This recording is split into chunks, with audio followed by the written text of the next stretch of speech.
Hello there. Good morning, good afternoon, good evening. Hi. So what are the chances they're gonna have like an emergency update for the game since I heard the Tunguska raids were broken? Like that shouldn't happen, right? Right now? Or do you think like what do you think they're just gonna have like a maintenance soon? Because they're bound to have an emergency maintenance, right? Hi. Hopefully they'll do a maintenance until I'm done though. Because tonight's goal is to finish Tunguska. To finish Avalon the Fae. Like, come on. Wow, this is like the biggest screw up then, huh? Oof. We'll see what happens. At one point, I gotta go out though and say hi to my uncle once he comes over for dinner. I asked Dad, what time is Uncle gonna come for dinner around? He said the earliest would be like 10:30 p.m., which is in about 3.5 hours. I'm like, that's nice if that's the earliest. Like, I'm into that. That's cool with me. The later the better for dinner. Because I want to go through here. Some more prophecy. Hi. A curse upon you. A curse upon the Fang clan. One day, a beast will appear among you. A great black dog with a humanoid appearance and exceptional strength. Hello? Don't be shy. Take it. Consider it your reward for banishing the King of Moors.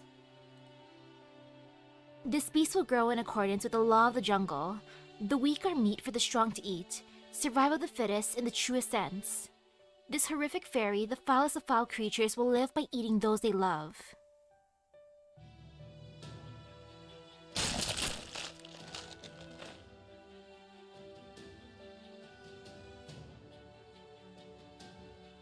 Ooh, hello. Congratulations for the cat girl and the sussy fisherman.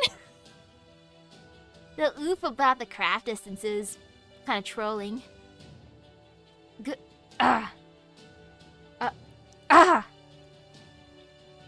Tears spilling down her cheeks, she tore into her lover's flesh. This one wasn't part of a clan. He was a new fairy from among the forest children. He was kind, good-natured, and even stronger than her.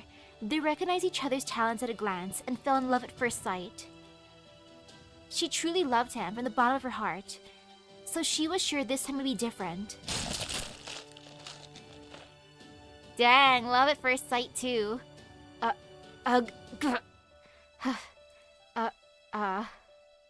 But her hunger couldn't be sated. Though she wept in self-loathing, the joy of eating, the taste of flesh in her mouth, the warmth of it sliding down her throat, always won out. Her lover's flesh was delicious, precious, and horrific. It tasted all the better because her love for him had been genuine. It had been 400 years since her birth. Thanks to her meals mixing love, joy, grief, and torment, her mind had shattered long ago. She thought about taking her own life every time she lost another lover, but always changed her mind. It would be so easy to die, but she knew that if she did, all her dead meals would have meant nothing. Her first predation had been Duke Foulweather. She only beeped him to keep Britain safe. After bringing his outstanding mystic into her own flesh, she fought a calamity herself. She was naturally driven to love those who were strong so she could make their abilities part of herself.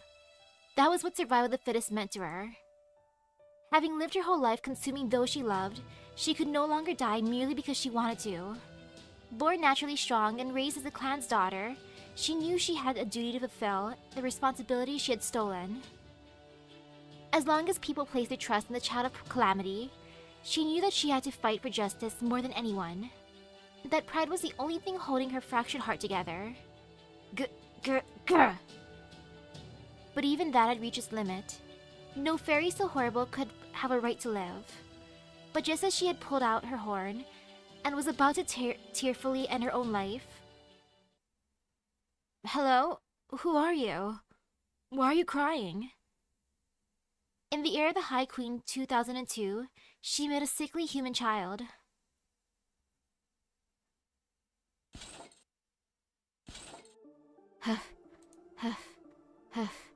Manchester. I must hurry to Manchester. I must get the fairies there to Chaldea. I must give Adonis at least a little more time. That day, it had been 17 years since she first met the human child. The time she spent with him was the happiest in her life. It was the first time she had ever experienced true peace and fulfillment. Though hesitant about this new love that violated her rule of only loving the strong, she also found joy in it. The human was obviously weak. She would never be tempted to eat him. For someone like her who had only eaten strong fairies so that she might grow stronger herself. This love was a balm, proof that she wasn't the beast she had always dreaded. So she swore to do anything she had to protect this new love. She decided that she would fight to protect this beautiful heart. Humans and fairies coexisting peacefully, living as equals. Even if such a thing may still be difficult for all of Britain, she thought that she could at least make it happen in her own territory. The fairies of Manchester agreed, and were thrilled about the idea of migrating to proper human history. And oh yay then! If they do give out apology courts. Apologems are the best. It's over for Britain. Camelot is already overrun with Moors, and the other cities will follow soon. Before that happens in Manchester, I need to gather my residents and bring them to the shore where Chaldea waits. Even if I can't go with them myself, I can at least make sure they survive. She exits the woods, finally reaching Manchester. But there... Huh? She sees the fairies of Manchester laughing as they beep their human neighbors. Get rid of them! Get rid of them! Get rid of our old toys before we move! Tear off their limbs, rip out their guts. It's so fun! The first scream's the best. None of the rest compare. Now, beat them! Beat them! Get rid of them before Bargus gets back so she doesn't find out. Bargus will be furious if she finds out that we've been keeping them under our keeping them in our sheds. Bargus will be giddy if she finds out that we've been beeping them in our sheds every day. Bargus is the big eater. Bargus of many loves. If she finds out, she'll punch us for not letting her join the fun. What? What is this? What are you doing? She yelled at the wicked fairies of her town. They smiled and replied, "What do you mean? We're just imitating you, Bargus. We all know all about it. We saw you in your mansion. We always hid and watched you. You had so much fun playing house. You read such wonderful stories. You were enjoying yourself so much every day that we decided to try imitating you." You're imitating me by killing humans? I killed a human?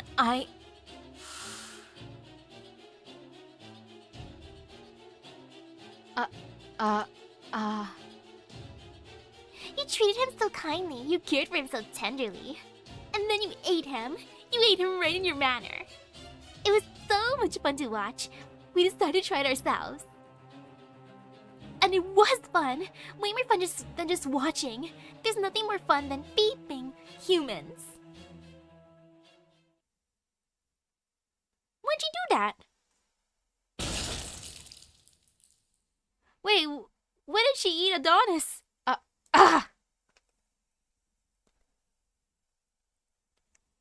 Though they were just watching her. I'm just imagining them like creeping around the windows, maybe hiding under the bed.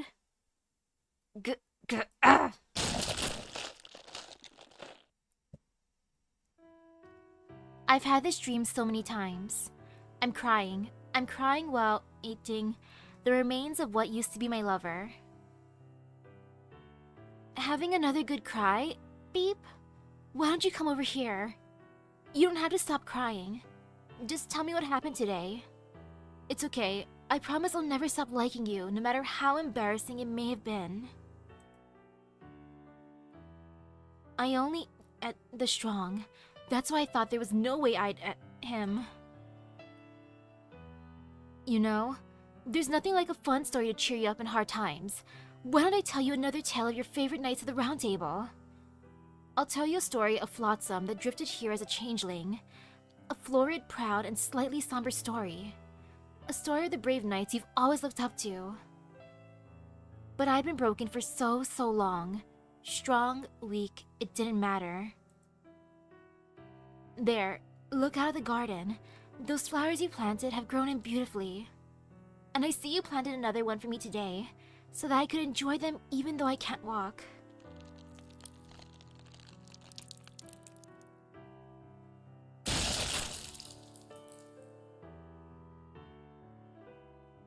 All I am is a horrible beast. A monster who only wants to it those she loves.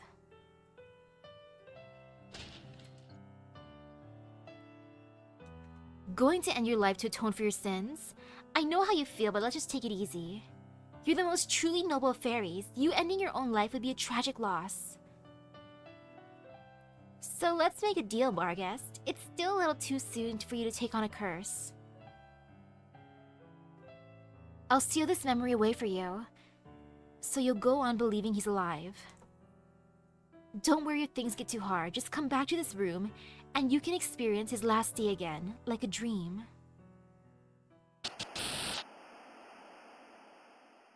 Oh.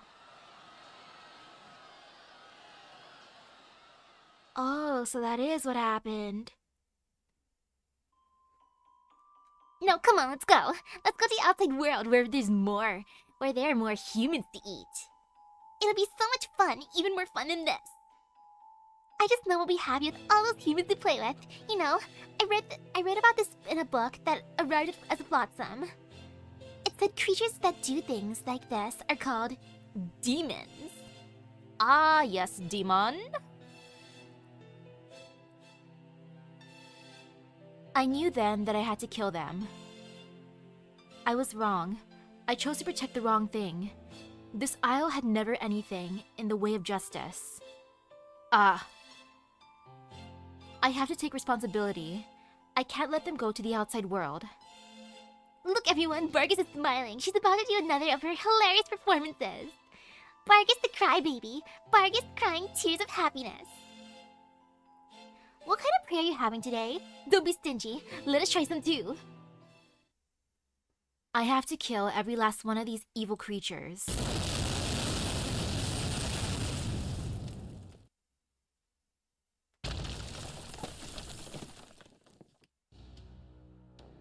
Ah, there it is again. It's all over. Not even the Vault Castle can keep us safe. Norch is done for. We're dead if we stay here. Let's make a break for it. Before that thing chews us up like it did the city walls.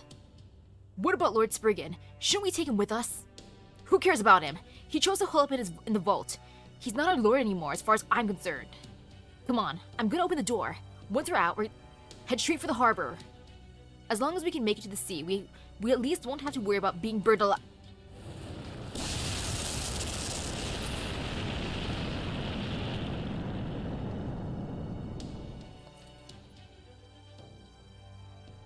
Goodbye, guards.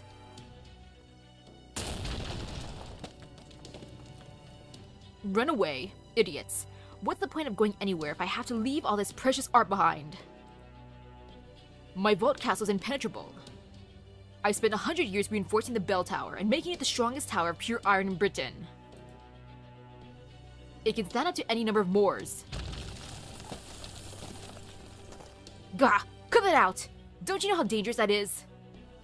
Who's going to restore all these precious works of art that I've been collecting if they get damaged? Nobody, that's who. Not even Morgan understood their true value. It's unbelievable that what merely imitating humanity can accomplish. Yes, 90% of this is worthless junk, but the other 10%, miraculous, diamonds in the rough. Somehow, against all odds, this country produced some of the finest works of pure art ever made. Yes, that's right. It's fine if these fairies don't see its value, indeed. There'd be little point in trying to explain it to those plebeians anyway. Britain's art is mine. It's the only reason I've stayed alive all these years. My soul has been in the thrall to this world from the moment I first wandered into it. Collecting this treasure has been my... Again, I keep on forgetting how to pronounce that one. Whatever that be. That reason. It is mine. It can only be mine. Mine! I like how much of a loot goblin Spriggan is. He is the ultimate loot goblin. He's like, no, the world may go up in flames, everyone may be being destroyed, but me and my art, I must stick with it. As one do. He got his priorities straight. I'd sooner see Britain burn than give up this priceless vault.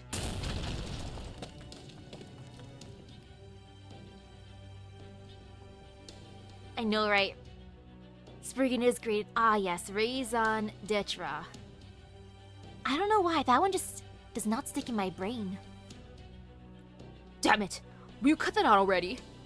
What in the world is going on? Out. Oh my. Oh my. Well, that's a hell of a thing. Don't I look the fool for saying I'd rather see Britain destroyed? Oomph, I can't believe I not only misjudged my clientele, but also my chance to quit while I was ahead. True, I did want a foolish puppet I could manipulate as I pleased, but even that only goes so far. There's nothing so difficult to control as a runaway Philistine. I should have known better than to look down on them. That aside, I thought Morgan or Chaldea would be the ones to destroy Britain. I never could have imagined it be one woman's idiot idea. All things begin with the smallest of foundations, however they may eventually flourish. A foundation so small, even the tiniest of insects gnawing at it can bring it all crashing down.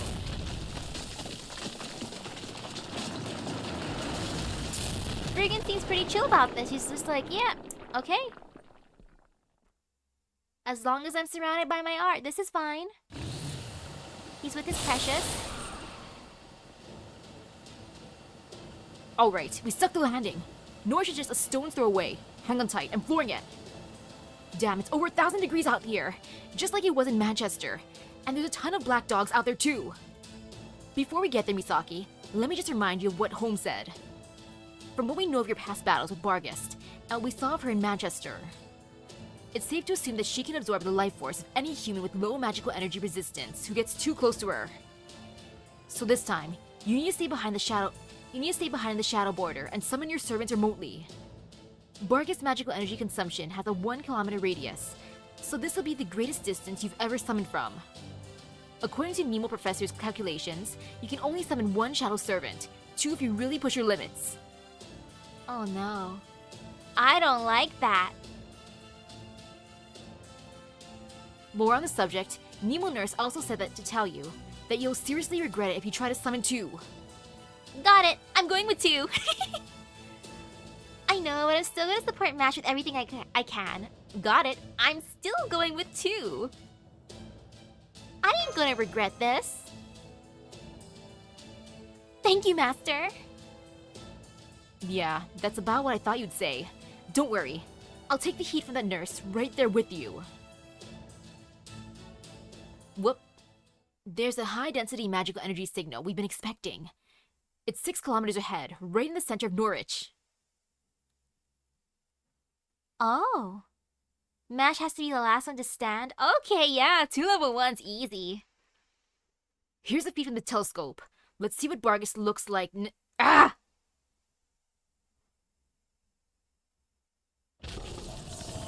Hey, girl. No worries, I can fix her. Believe in me, Munair. I will summon her, maybe. She's over 40 meters tall, and she's actually eating that lightning. We need the storm border to even stand a chance against a monster like that. Are you guys sure you want to do this? It's not too late to turn around, you know. Even Holmes said that if worst comes to worst, we don't have to fight her. I'm sure. Please keep going. Please, let me go to her. There's nothing to be afraid of. The old Barghest was much stronger. Seriously? Damn! This Barghest sounds like a hell of a gal. Fine. You sure about this too, right, Misaki? Cause we're coming up on the point of no return real fast now. Stay on course, Munair. Mash, be careful. I'm sure. Just be careful there, Mash. Well, yeah, it seems like regular Barghest is scarier than this one if the only condition is Mash has to be the last one standing. I will, Master. Opening the hatch and casting leg enhancement spell now. Here we go.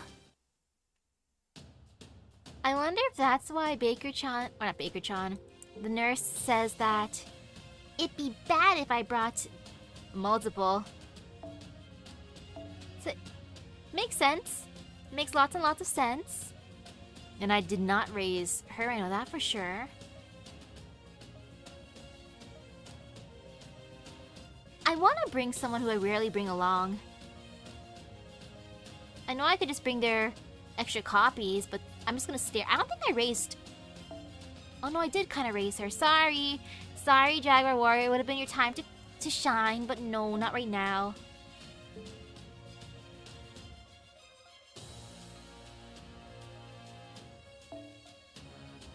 Nope. Bunyan, I guess I did raise her. She be cute. She too cute. I remember bringing her along and I was entertained. You know, let's just take along... I'll take along Serenity. She cute. I'm being so mean to my Ishtar, not raising her.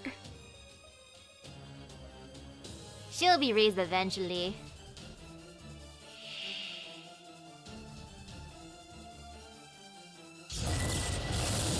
Nom nom nom. Oh yeah, regarding the GSSR, I looked it up early today and I was thinking about who or which band I want to go for. I'm thinking of going for the one with Gohei just because I don't have anyone from those featured SSRs. Like, oh, I don't have Reigns, I don't have Castoria, I don't have Qin Shi Huang, I don't have Gohei. Amazing, much wow. So that'd be perfect for me, because I'm guaranteed to get someone new. Ah, Zero. Well, makes sense.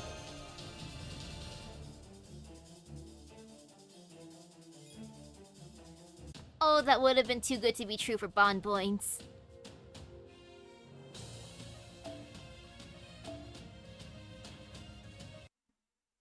Stare. Ow. Come on, Misaki. Pull together. I knew you were pushing yourself too hard. I've been following along on the monitor, and there's just no way you can beat her. She's consuming enough magical energy to kill a mage easy. I'm gonna contact Mash and get her out of there. She doesn't stand a chance by herself. Huh? Am I seeing things, or is her shield glowing? Are those new Spirit Origin signals?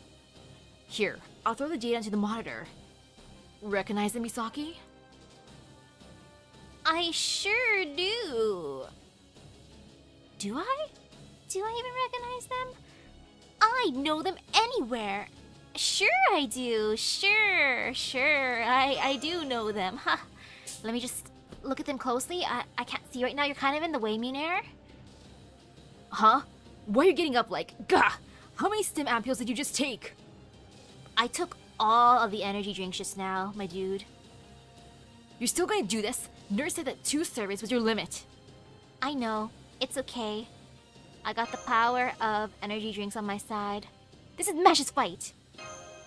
And I got these delicious rocks I can eat, I can chew on. Delicious ley line stones.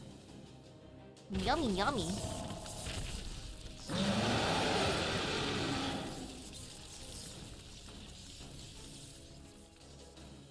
Your fire has razed the city to the ground. You become the demonic dog that burns fairies alive and feasts on their smoke and lightning. You're a completely different creature than the knight I met before. You no longer know the city or even remember your own name. I know there's no way I can defeat you. You'd probably devour most heroic spirits before they even had a chance. Even so, I can't let you win, not here. There were fairies who looked up to you, fairies who wanted nothing more than to come back here. Do you see this shield? This is the shield of the heroic knights you once admired. Rob, Wag, Winky. They didn't put their faith in me just so I could give up now. I am Mash Kirillite, the Knight of Sheffield. I'm the Knight of the Round Table who will banish the calamities and save Britain from its fate. I'm glad she still remembers Robin Wag. Winky, my dude, you were the sus imposter all along. But Rob and Wag, they are amazing. Well said, young maiden. You spoke not from anger at your enemy, but to inspire yourself. I have heard your steering cry and cannot stand idly by. I hope you can forgive my tardiness. Would you permit me to join you on this battlefield, Lady Mash?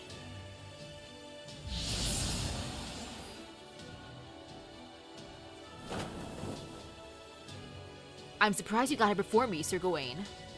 I thought it was my duty to protect beautiful maidens. Then again, it seems I was getting ahead of myself. The young lady clearly needs no escort. Her fighting spirit and bravery are truly like spring thunder. I doubt even our fellow knights could hope to match her. But do not think I will let you keep the honor of fighting at her side to yourself, Sir Gawain. I'm not going anywhere, no matter how I may be mocked for being a hovering parent. What do you think this is? Some kind of parents' day at school? I mean, what are you two doing here? I thought heroic spirits and proper human history couldn't be summoned to this Britain. So it would seem. But it appears we are a special case. There must have been people in this land who assumed our names.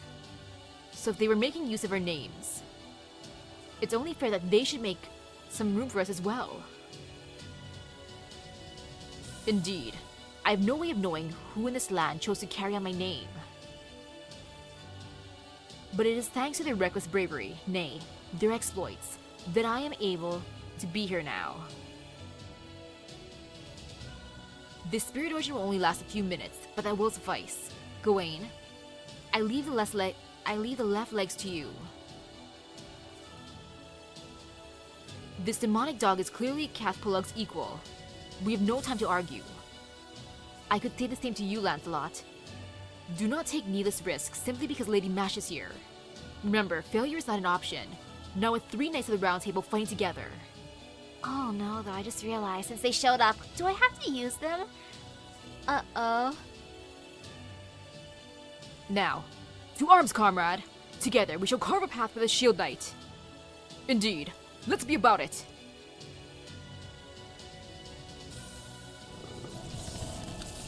Uh-oh, is the mic acting up? If it is, let me just adjust the wires. Let me just wiggle it. I'm gonna be so sad if my wire's already breaking. Like, come on, I just got this mic, what, like a few months ago?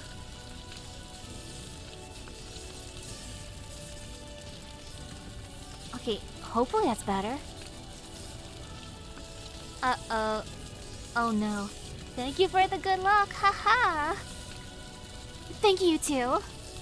With your help, I should be able to defeat her. No, to save her. Her name is Barghest. She's a loyal knight who has always done her best to protect this Britain. She used her strength to protect the weak and prayed for a world where they could live in peace. Black Calamity, leader of the fairy-eating beasts. As one entrusted with the name of the knight from the Round Table, I will see that you go no further. I think I'm gonna have to eat a stone. Yeah, I'm going to have to eat a rock. It's nice how they're here to help her, but... oh, this hurts me. Why? Pain and suffering. Especially since I can only bring 2 allies. Why you do this to me? How many leyline stones do I have? I think I have maybe 5 or 6 right now. I didn't buy any from the store yet because I was thinking, how many will I need? But I can always buy more. How bad is this fight? I might just go buy some more actually. Or I can try it at first and then eat the stone afterwards. Delicious stones. I love stones. They make my tummy feel happy. And I should bring along... Santa, you tempt me. Just 'cause funny.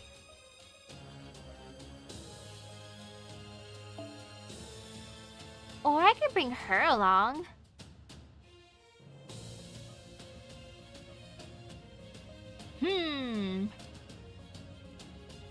Yeah, I could bring Balbon. Okay.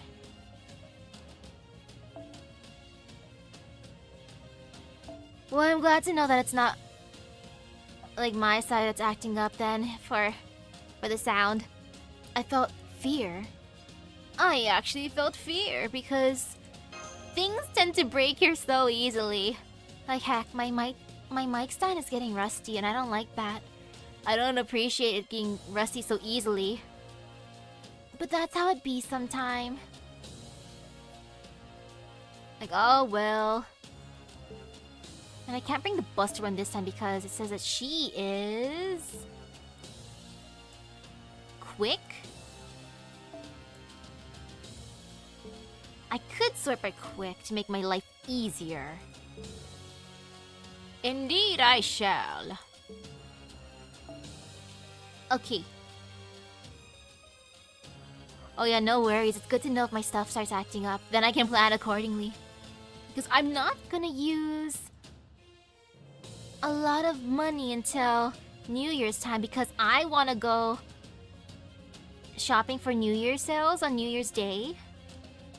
Because that's one of my favorite things to do for the New Year's. Besides eating. Aw, man. Imagine having Super Orion. I wish. I am a little bit worried about how much I will end up using for the sales, but it's gonna be fun. Nonetheless. And in this case, I'm thinking of changing out my outfit. Yeah, as much as I love raising this one... Or actually, no, I don't want to bring Merlin out so easily. Actually, it's fine.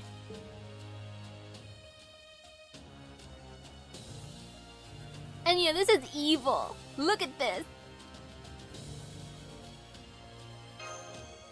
Of course, the tip that's gonna pop up first thing is death. That's how I feel right now. Pain and suffering, death. Calamity of the Beast. Barghest.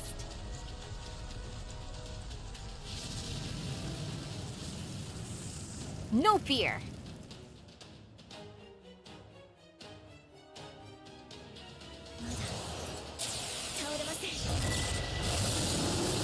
And Mash said this fight's gonna be easier than the last time with Barghest.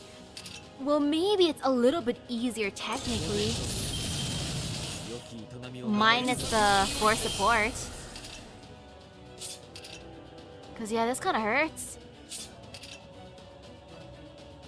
I'm not gonna use that one just yet. Maybe I can raise your gauges. What you do, boy? That's what you do. Okay, I'll use his skill.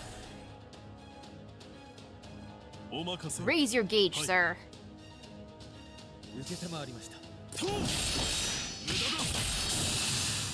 Level 100 mash hits like a truck. Okay, good.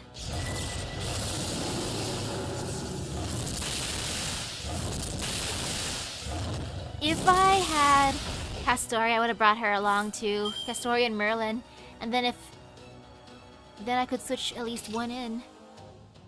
Then that would have been nice, but it's okay. Oh, your arts.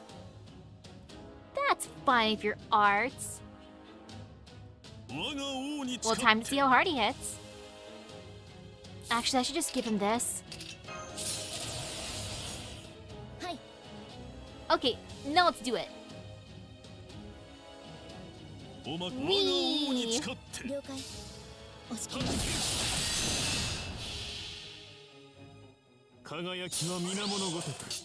Oh, that sucks how each try was 22 AP. So I'm just glad that it's costing 0 AP. I've just been spending my AP on other random stuff. Like, I should have used them earlier. What did he do to Mash? But I was lazing around, asking Dad about we're doing this weekend, because apparently we're going to 2 Christmas Eve parties, and oh no, after 5 turns. If I had Castoria here, would she have been able to get rid of that debuff? If yes, gosh darn it. Makes me wish I had her even more now. Oh, sadness. Oh, silly me, I shouldn't have used that just yet. I could have saved this for his noble phantasm. Derp. I was too blinded. Oopsies. Oh, that debuff is removable? Man, having Castoria here must have been lovely.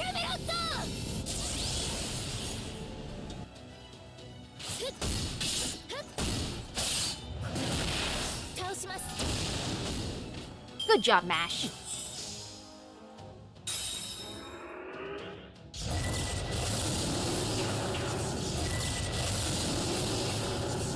How dare you stun Mash? Why must you hurt my precious Mash? Oh, this sucks. I could have just done that too. Oh well, I let Mash live. Out of everyone here, Mash. Plus I got some stones to eat. Nom nom nom. And then I can buy more stones in the shop. They cheap. 10 prisms each. At least I think it was like that. 10 for 10, I can afford it.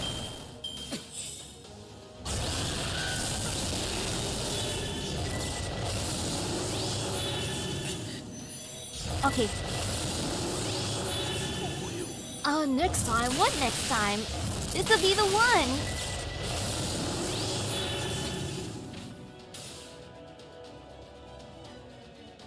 Or not the one. Sheesh, what did she do? Ah, she increased attack. Probably because I destroyed her earlier. Makes sense. Or got people destroyed earlier. Makes lots and lots of sense.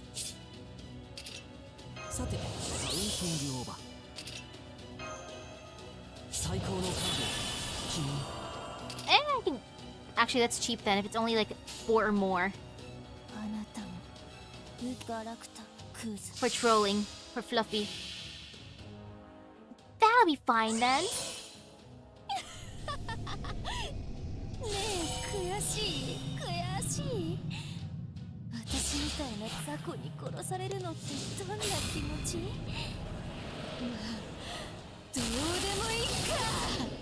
Good job.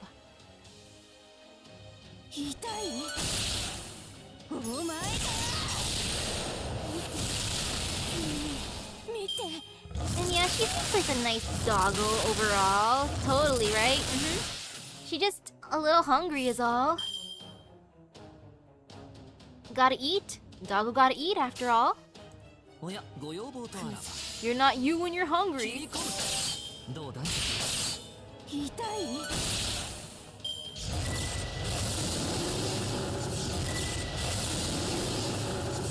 And of course, she gave that to Merlin. Merlin, Merlin, Merlin. Always Merlin. Well, it's not bad actually. Yeah, it's not bad. I expected worse. And I feel like just breaking her gauge.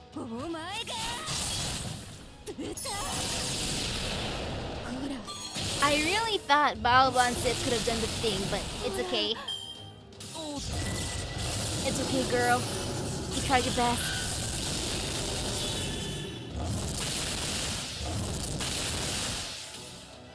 Mysterious Heroine XX is slightly raised. For sure, yeah. Might as well do that. She will be the team player.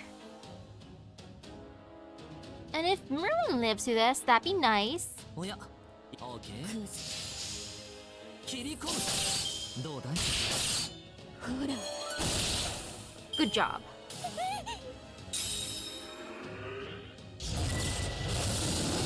Uh-oh. Oh, I really hate that. I hate that stun. That stun bothers me. Stun, why you do this? ご要望とあらば切り込むどうだ I don't know what I hate more, being stunned or having the gauge lowered. Goodbye, Merlin. 猫の手のが待つ I knew hello, hello.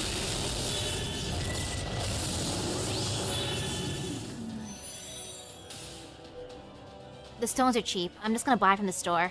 Nah. What do you mean? Next time. Stones are cheap. And they only last for 8 days. I gotta use them. They are cheap enough in this life. I ain't gotta worry. Just because they're so cheap.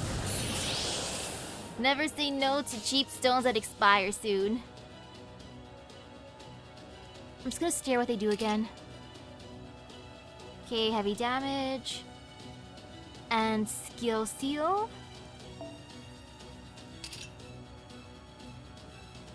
Okay. I should probably save Lancelot for last.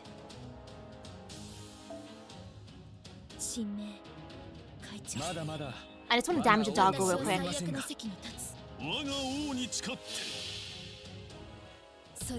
I just imagine at the end of their expiration date, I just eat the stones. They can't go to waste.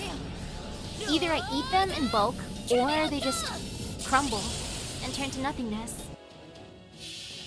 Or someone comes along and eats them, maybe Mash. Should just stop by my room, craving a midnight snack. And then if I open my eyes and catch her eating, it's like, Mash, what are you doing here? What are you doing in the corner of my room, eating stones? Oh, okay, I think I must be dreaming. But good night, get back to sleep. That's how it be. And all that wasn't too bad. Yeah, not bad at all. What do I have here? I don't gotta use it just yet. And might as well just use the power of all Lancelot. Why not? Oh, that 100% crit rate is amazing. Now that is nice.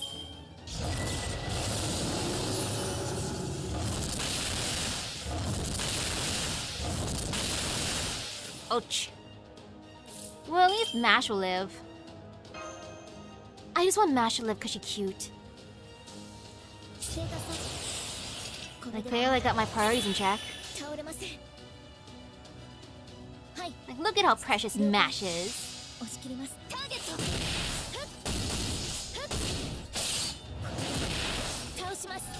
Oh, they changed the start time for what? I forgot to change the end time. Wow.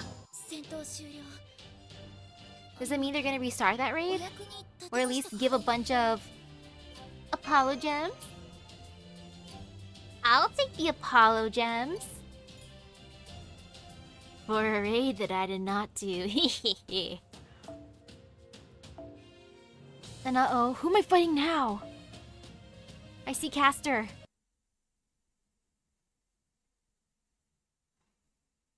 That beast's magical energy signal is gone.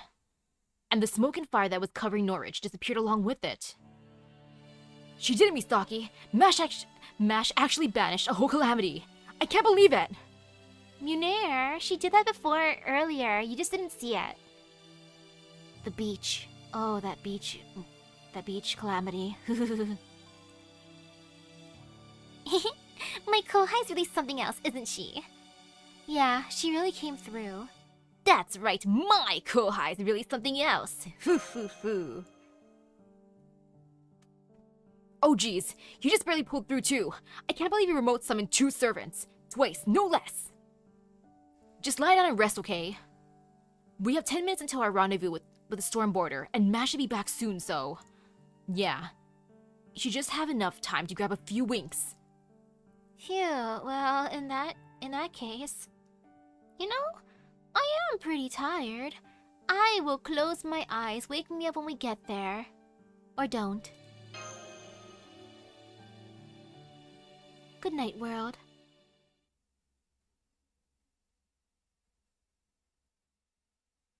Pepe?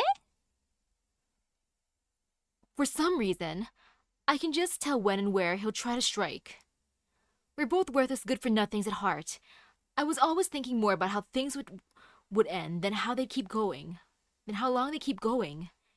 Remember that well, and don't let your guard down until it's well and truly over. Okay, never mind. No nap.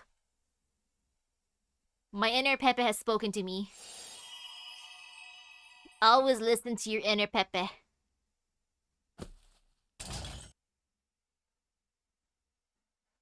Phew. The battle was over. The Knights of the Round Table had successfully banished the calamity. In its final moments, it almost seemed like the enormous hound was weeping. Whether in gratitude or suffering, I do not know. Thank you, Sir Gawain, Sir Lancelot. Thanks to you too. I was able to show her what true Knights of the Round Table are like, just like she wanted. Still, she paid a heavy price for her victory. As the report said, there were signs that the Round Shield would perform a chain summon on the night Sheffield was destroyed. By importing their names, the land of the Fae had given the Knights of the Round Table a place to exist in this lost world. And as Galahad, Mash Creelite had benefited most of all from that arrangement. The summons themselves had been performed by the Round Table, and the heroic spirits who answered it appeared only briefly. But even without paying a price for the contract, Mash's stamina and mental energy were heavily depleted. I'm pretty exhausted, but I don't have any major injuries and my respiratory system is fine. Thank goodness. Just a little rest and I should be back on my feet. Oh right, I should let Munir know I'm done. I can make it back to the Shadow Border in 4 minutes, so he can just wait there for... In her current state, Mash should be able to recover her strength and magical energy to combat-ready levels in 3 minutes. And make it back to the Shadow Border in 2 kilometers away in less than 1. Wow, she regains her stamina quickly. However... Be careful, Little Red Riding Hood. When you're that tired, you're easy pickings for any wolf who happens to come along. No! Okay, let's punch him. Get out of here! Mash, look out! Oh no, you don't, Barel! Punch! Do I get to punch him? Senpai? What are you doing here? I had a bad feeling, so I ran here as fast as I could. No particular reason. I had a bad feeling. I could sense danger in the air. I could sense that someone was here for me to punch. Never mind that now. We need to get your wound treated. Get behind me, Master. And thank you for helping me recover my strength almost instantaneously. It's a good thing you got here when you did. Hoof. Hoof. Ha. Well, shit. You ran all the way here from the border? What a killjoy! Didn't anyone ever tell you that you're supposed to stick to combat support? What a piss poor excuse for a master you are. Now you went and ruined the meal I've been looking forward to for nearly forever. Ugh, you're the worst. Guess I must have lost a step if I messed up something so easy.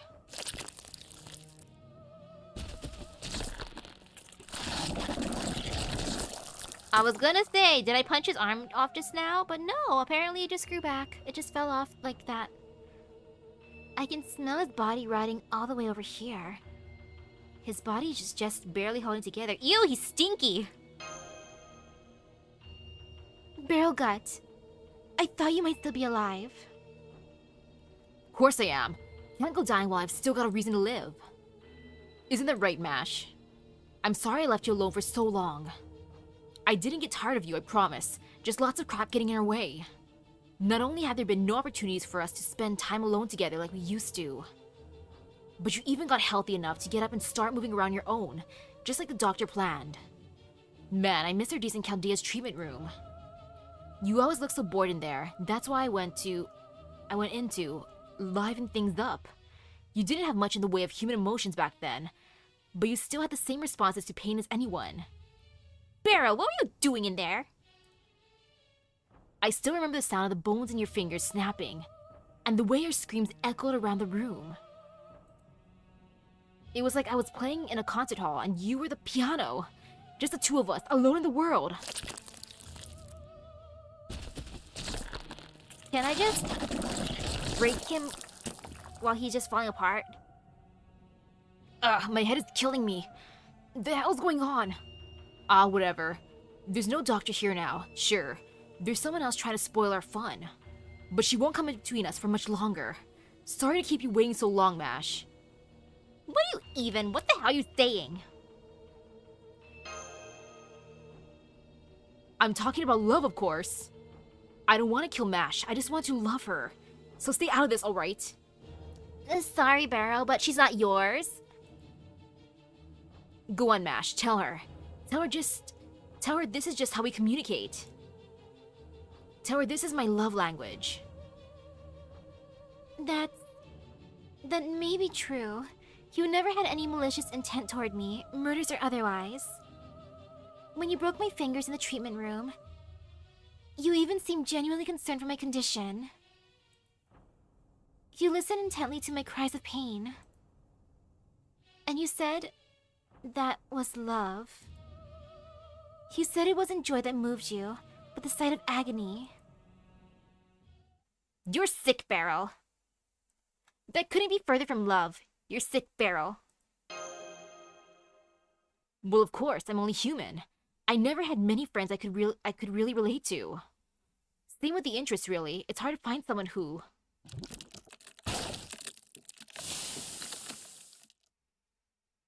damn it. I was hoping to take my time with this, but it looks like my head's going now. That Morse curse finally caught up to me. But that's okay. It just means I won't be able to act human anymore. So before that happens, I'm gonna take my blushing bride and be on my way. Mind giving us your blessing, Kohai? Never! Go, save the world. That's what does it for you. Everyone's got their kinks. Barel! Of all the things, you think that's my kink? I don't really get it, but hey, different strokes for different folks. All I ask in return is that you keep your nose out of other people's love lives. No. I don't even have to say anything, I'm just gonna fight him. It's like, yeah, no, I'm just gonna fight you now, bro.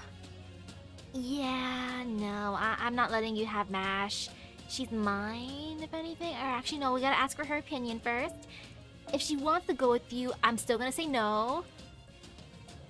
But I doubt she wants to go with you anyway, so it's okay.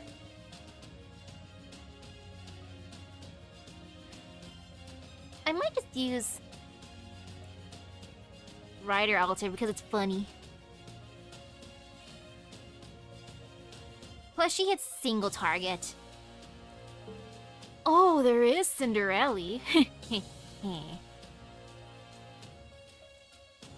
Which is also funny. Like that, I'm fine with too. Look at her preciousness.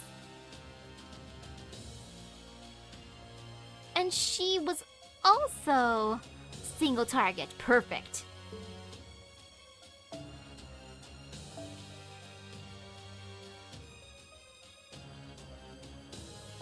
It's actually tempting to give Merlin's buff to Mash just because she can punch hard. She'll be able to beat him up. As one does.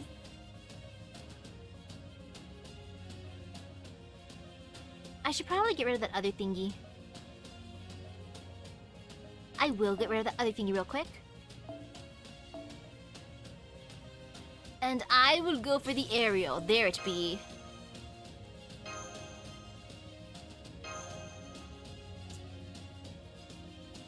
using Dome on here is tempting too. That'd be super duper tempting. Oof, too late for the Prisma. どこに行くんだマシュ。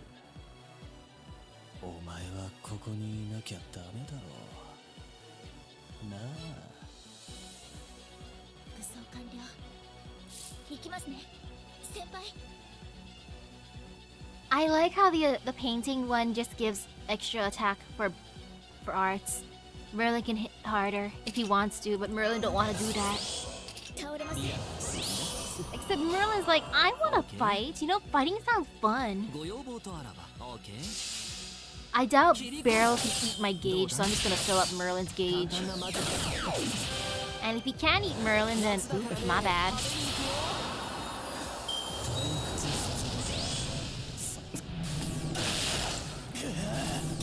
Okay, he's going for mash.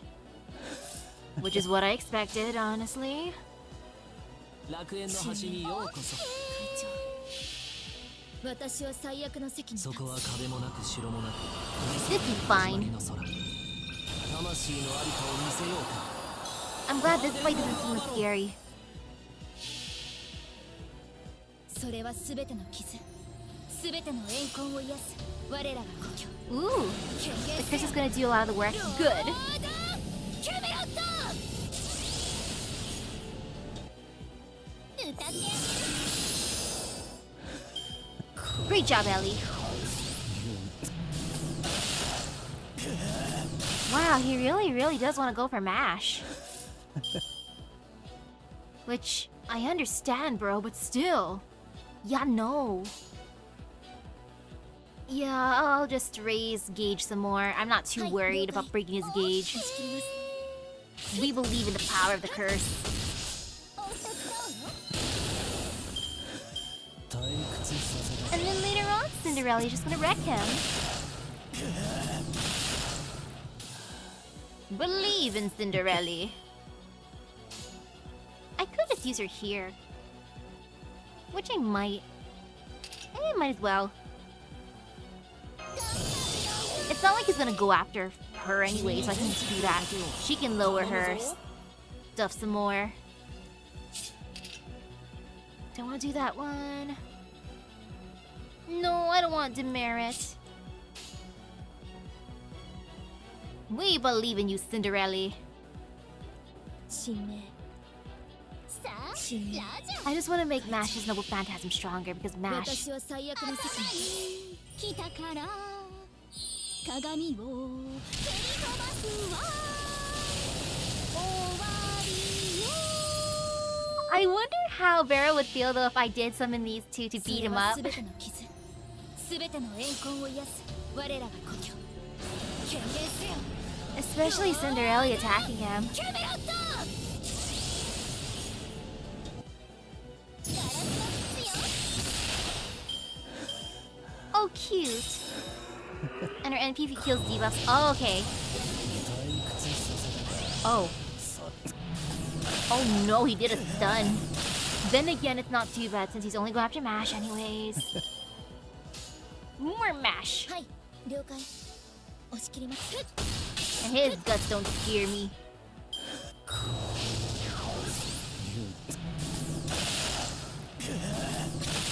Barel, can you just like stop?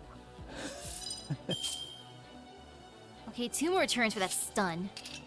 That is so annoying. But it's okay. This be fine. 神明 It's chill anyways. But just in case he hits hard, I'ma just do this. Actually, no, I don't have to really do that. As long as I stack off some buffs enough, これで耐えます it ain't gonna hurt. No pain at all. Yeah, it shouldn't hurt that much. 神 And if 明 it does hurt me, my bad. That's what I get for being cocky. それは全ての傷全ての怨恨を癒す我らが故郷権限せよロードキャメロットターゲットやー倒し Good ます job, Mash. どこに didn't actually go for mash. He's annoyed by Cinderella. He's only been attacking Mash, and there's that one time. He's just so triggered by her. I didn't expect that, but that was beautiful. Now I know how he feels about Cinderella's attacks on him. And he's just ignoring Merlin. He's like, that Cinderella though, she ruins the mood. Bonk. Kinda understandable. And I don't gotta use that.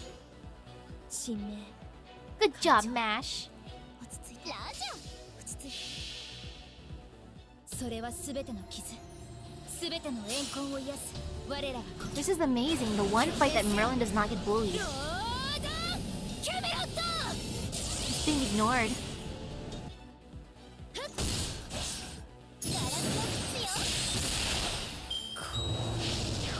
Like, look at all those buffs that Merlin's gaining.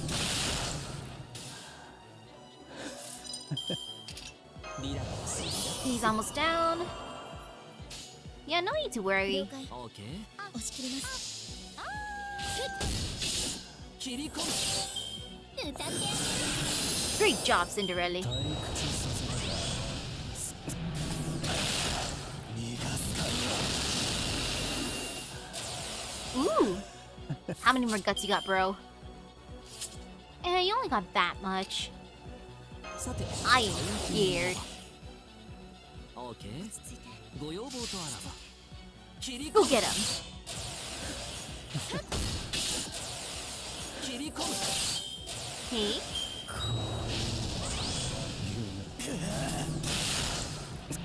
Come on, Curse. And last one. Let's give it to Mash. 了解ラジャ押し切ります Go get him, Mash. It was either gonna be Mash or Cinderella.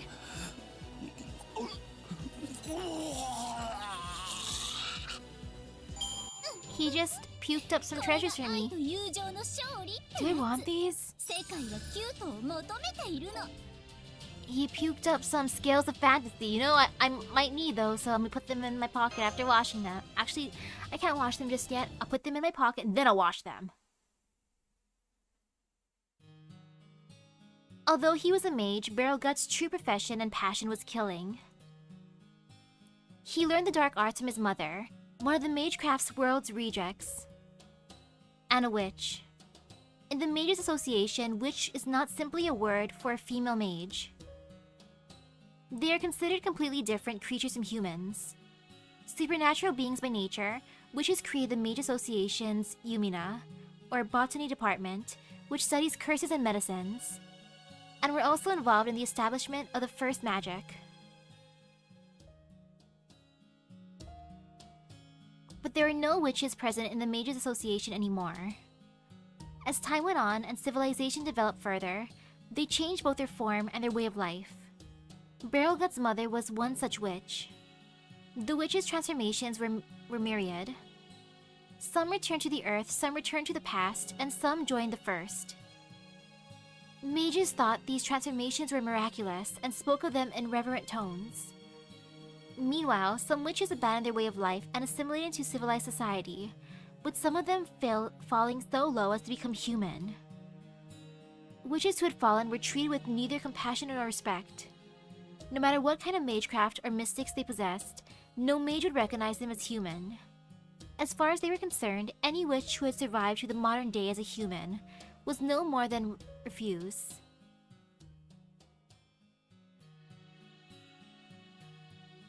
Hey Gran, why do witches die if they fall in love with a human?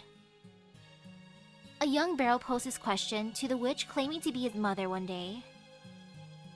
His mother, who more closely resembled an enormous toad in a robe than a human being, replied, Hee hee hee hee. Why, that's easy. Hee hee hee hee hee. It mixes bloodlines that rots our souls. Hee hee hee hee. Hee hee hee hee hee. We're fairies, you see. We don't give birth to children. I'm my own daughter, see? Hee hee. Hee hee hee hee. Hee hee hee. But I screwed up. I screwed up real bad. Why did I end up looking like this? Please, let me go back. Let me go back to my old form. Curse the monster. Curse that little wench. So what if she's Yumina's ascendant? Does it mean she can do whatever she wants? Even though I screwed up, I'm the one who was deceived. If only I never met him. If I never got involved with a human, then I never would have been stuck with a brat like you. She apologized the moment the words left her mouth. I'm sorry, Barel. I don't know how I said that. You're my precious son, my darling boy. It's okay, Gran. I know you don't mean it. Now don't cry. You can't see the stars in your eyes when you cry. They're your best feature. Prettier than anyone else's. Barel! Oh, thank you, Barel. You're the only one I can count on. The only thing I have worth living for. Barel got lived with his mother, away from human society where she taught him all manner of curses and rituals. It's unclear how much influence these spells, most of which used life as their chief ingredient, had on Barel's personality. He learned things like how to track prey, and how to make a witch's pot that could cross two living things together. He learned how to conceal himself, how to make deadly poison, how to turn karma into tumors, how to amplify pain, how to borrow against misfortune. He especially loved spells suited to assassination and torture, and his mother happily trained him. So there's no more spells you have left to teach me? I see. That's too bad, Mom. Then one day, Barel put out his mother's eyes and left the forest behind him. But why? But why you do that? It's like, you have to teach me, Mom. Well, // bye. After he did as he pleased, he sold his services as a mage who dealt exclusively in killing, and for a time, life was good. But eventually, he had killed so many people he could no longer live comfortably, even in the underworld. Then, just as he was looking for a new place to call home, he was recruited to Chaldea by its director, Salisbury, a Numisphere, and came to what would be his third homeland, a base in the Antarctic. Ooh, hello and happy holidays! There, he saw a creature so ugly he could scarcely believe his eyes. Whoa, you gotta be shitting me! What the hell is that? I thought Chaldea was supposed to be a humane organization about preserving humanity. So how does that thing figure into your mission, Doctor? This creature's ugliness wasn't a matter of its appearance, but rather its way of life. It was incomplete, like an eternally premature infant. Barel laughed and said it reminded him of a balut egg. Ah, yes, balut. Never did eat that before. I know people who do. And on top of that... Hey, Doctor, what's that girl's name? I've seen a ton of people over the years, and that girl right there, she's something special. She might have a long way to go now, but one day, she's gonna be prettier than anyone else. It seems Barel may have inherited his mother's green thumb, as he had a gift for growing flowers. He knew that this one might be a miserable sight now, but in 10 years, she would bloom into something beautiful. And so, he decided to watch over the flower's growth. It brightened his dreary days. That said, I don't actually know the first thing about art. Whenever I go to a new country, I always make sure to visit its biggest art museum. I've seen a lot of renowned landscapes and paintings, but I didn't think much of them. I could tell that they were well made, of course, but that's all. For the longest time, I figured I just wasn't the kind of guy who could appreciate beautiful things. But then... I fell in love, Mash. I finally got to know who I really am. I don't hurt you because it's fun or because I hate you. I hurt you because I care about you. I hurt you so I can love you.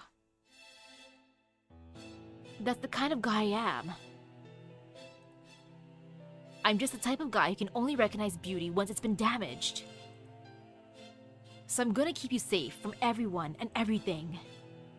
I'm not gonna let the Doctor or Salisbury have their way with you. I'm not gonna let them give you a serious light. That was my condition for becoming their cleanup guy. Remember this, Mash. I'm not going to die as long as you're around. I'll always have fun in the world with you in it. I know, right? Tell him to go away, but the one thing that he did good is making them not give her a serious light. That's the one thing he did good. Everything else, no. Hard to believe, isn't it?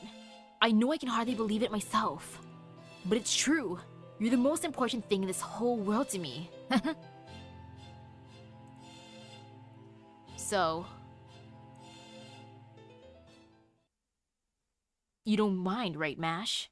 I want to see you suffer more than anything. Barrel gut! Punch him!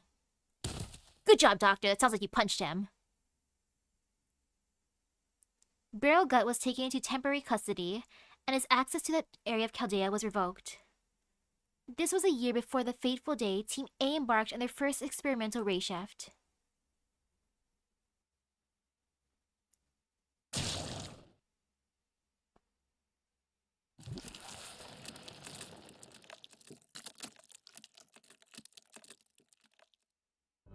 Huh?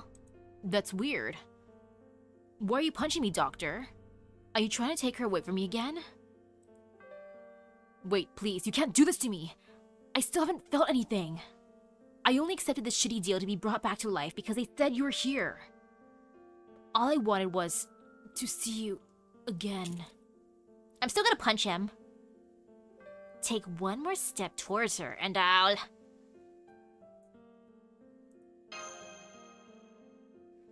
It's okay, Master. He can't do anything anymore.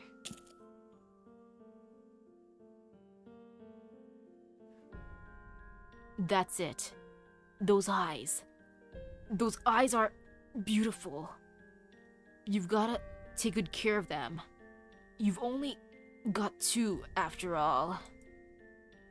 You don't have to run. I'll keep you safe.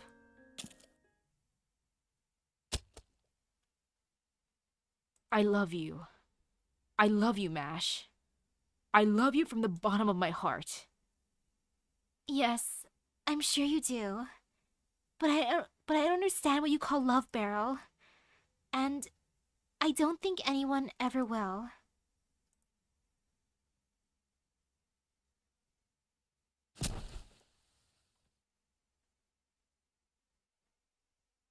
He dies after the rejection.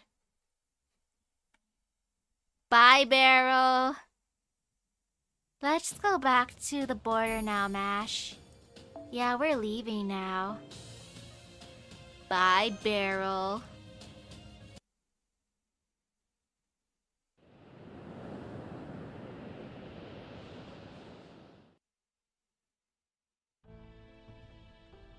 Like, to an extent, I kind of see that as that the worst she can say is no meme.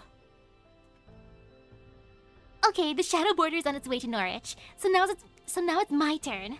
I'll be back in 20 minutes. Right. I know you said Salisbury is the safest city in Britain, so I'm sure you'll be alright. But are you certain you don't want to take along a bodyguard or two to be safe? I know Captain and the Marines had to stay on the stormboard to make repairs. But you could always ask Grimmer or Toria Caster to go along with you, no? For that matter, well, it pains me to say that I could have Holmes accompany you too, or even go with you myself if necessary. You, Gordy? But I thought you hated singularities. I do, and Lostbelt for that matter. Hell, I don't even want to think about setting foot outside the border. But circumstances are being what they are. I can't afford to be choosy. Besides, I have a bad feeling about this. Man, you really are a worrywart, aren't you, Gordy? I appreciate the thought, but it'll be faster if I go alone. I already passed for a ferry in Salisbury, and I know my way around there too. Besides, we only have one pair of jet wings, remember? Don't worry, I'll be fine. I'm just gonna swoop in, pop over to the pub, and come back with a habitat, in and out. Okay, be back soon. Take care of the storm border while I'm gone, Captain. Of course. I may be the ship's captain, but you're its brain. We need you back here as soon as possible. Oh, you? You know just as well as I do that Professor can handle things here too. Still, I appreciate the vote of confidence, so I'll be extra quick just for you.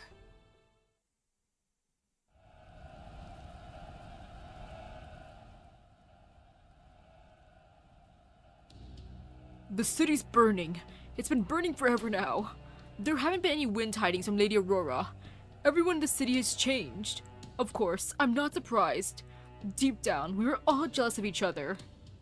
We pretended to laugh while we actually seethed. We pretended to be sad while we secretly smiled. That's just what we fairies are like, so of course this is how things turned out. The pub's so quiet now. There's no sign of the fairies who used to smile and laugh here anymore. Nobody comes to my pub at all.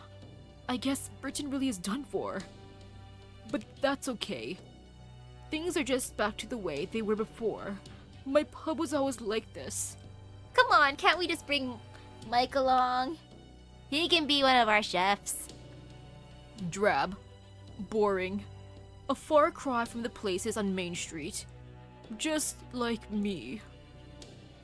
All the exciting recent stuff was just a special occasion. An unbelievably fun, once-in-a-lifetime exception. Phew. Good thing I made it in here without anyone seeing me. That was too damn close for comfort.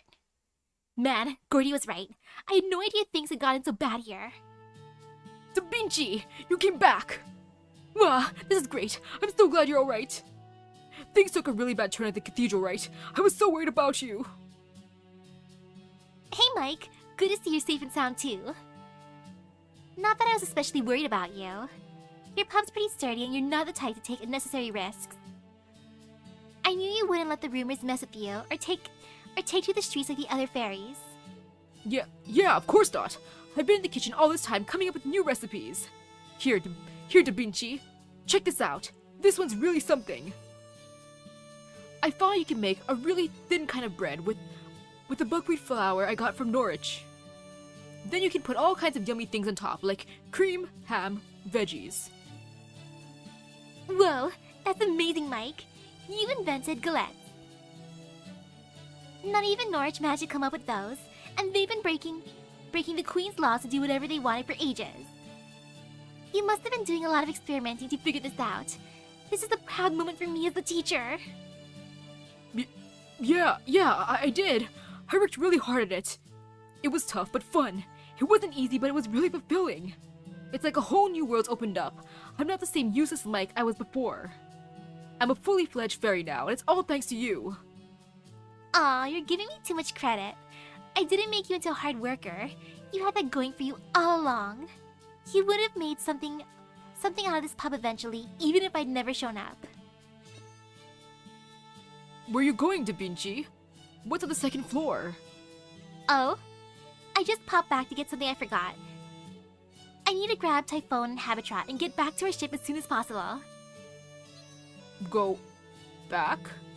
Da Vinci, that's when you invite him to come along. Come on! Let's bring Mike. Where to? Our ship's parked up in the air. Once we get back, we're gonna take care of the calamity. Say, here's a thought. I know Gordy won't be happy about it, but do you want to come with us? That ride out there isn't coming down anytime soon, yeah? Having one fairy come along won't make any difference. No thanks. I'll stay here. Here's fine.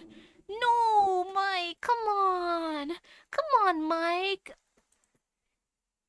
Besides, I've still got the basement. I'll be safe no matter what. Come on, Da Vinci.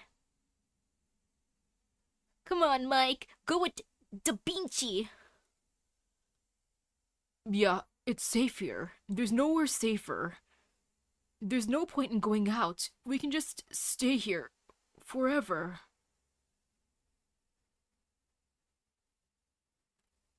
Habitat, are you up? Are you still conscious? Yeah. Is that you, Da Vinci? I knew you'd come back for me. I wish I could have gone to meet you myself, but oh well. You don't have to say anything. Your face is saying everything I need to know. That's good. Keeps things simple. Yeah, it does. I don't know how things ended up like this or why you made the choice you did. But after scanning all of Britain with the border, this was the only conclusion that made sense. You were going to help us, right?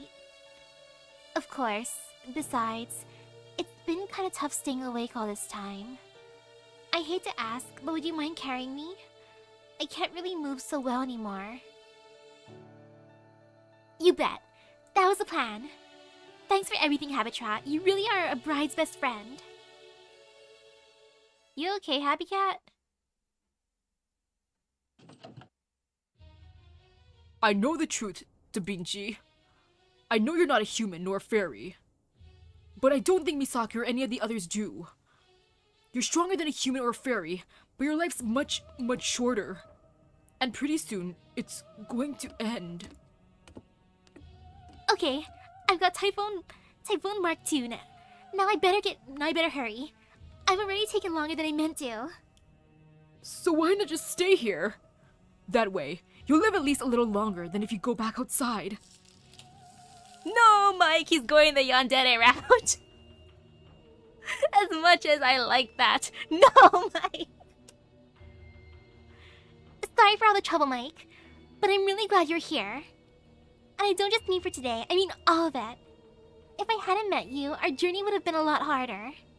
So thanks for listening to me that day. Pub life turned out to be a lot of fun. And since I might not get another chance to say this, I just want to tell you that you've got a lot more going for you than you realize. I just know you've got lots of days filled with even more fun ahead of you. Alright, take care now. I'm off to see the world.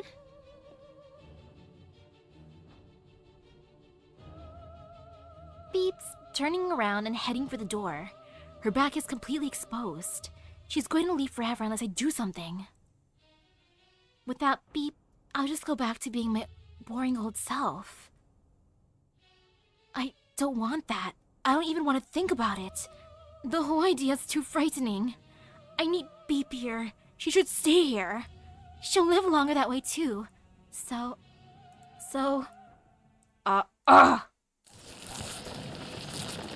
No, not Mike.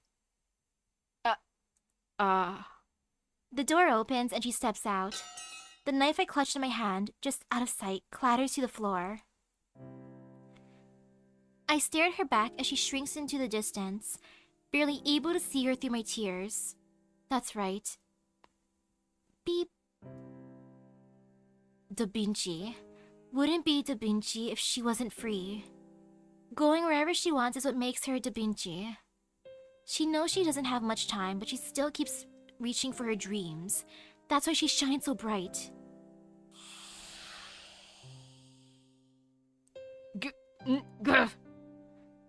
So I have to see her off. I have to keep smiling to the end. I used to think this place was a dream world where we could have anything we wanted. But I was wrong. Real dreams aren't easily obtained. That's why every day is so hard and so fun. That's what makes life worth the struggle, even if the world around you is about to end. Even if you're a horrible monster, like us fairies. Yeah.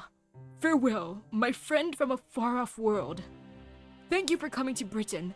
Thank you for coming to my pub. Thank you for all those wonderful days. They truly were a dream come true. And so, the angel spread her wings and flew straight through the dangerous city into the world beyond.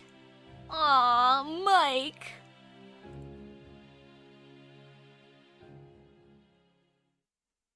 I like Mike. I still like Mike.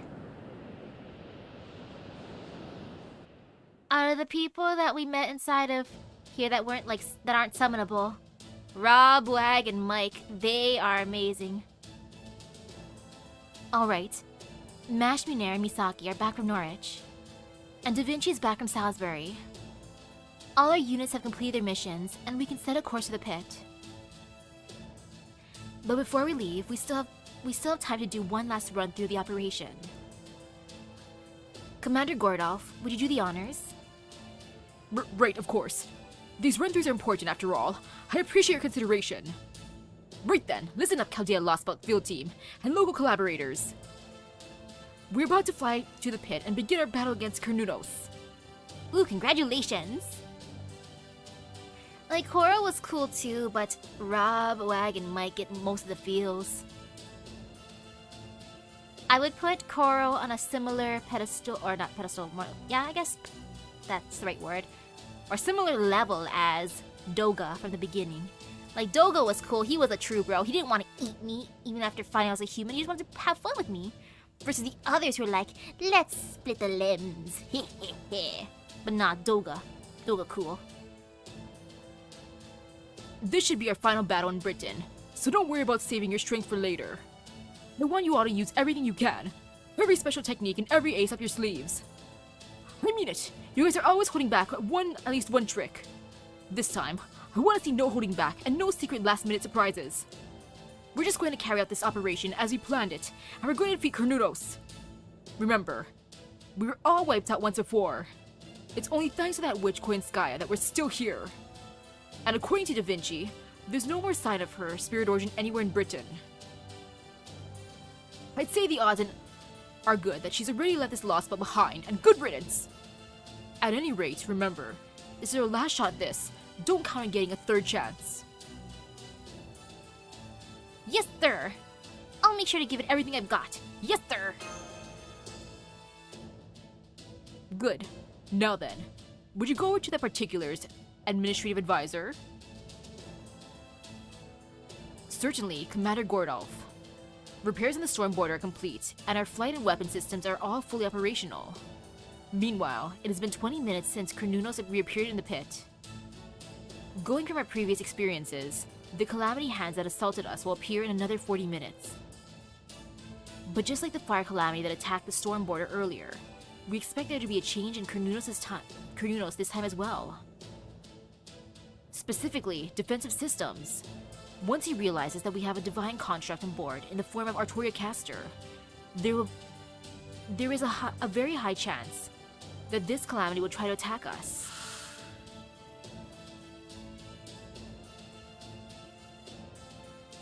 And since it simply isn't possible to evade all those cursed hands, this time we will pour everything we have into a defensive anti-curse layer and take them directly. Isn't that right, Grimmer? Isn't that correct, Grimmer? Yup, you got it. So I'm gonna put a meditation spot, a well, up on the deck. Proxy or not, I'm still the god of wisdom. If I really concentrate, I can turn this whole ship into a sacred ground. I couldn't do much against Albion's thermic rays, but I can definitely hold off spiritual interference. So I'll take on Cornunos' curse, his anger, myself. He and I are both Celtic, so the least I can do is hear him out. Oh yeah, I'm gonna buy some from this store. I want to have lucky number 7. There you have it. With Grimmer the Sage's help, the storm border can get close enough to Cornunos to fight him. Last time he destroyed Camelot 50 minutes after he appeared, so we'll need to defeat him before that happens. Our combat team will consist of Misaki, Mash, and Artoria Caster. Though naturally, since he'll be on the deck, Grimmer will also participate as needed, as will Chaldea's servants. We have 30 minutes to win this battle, starting now.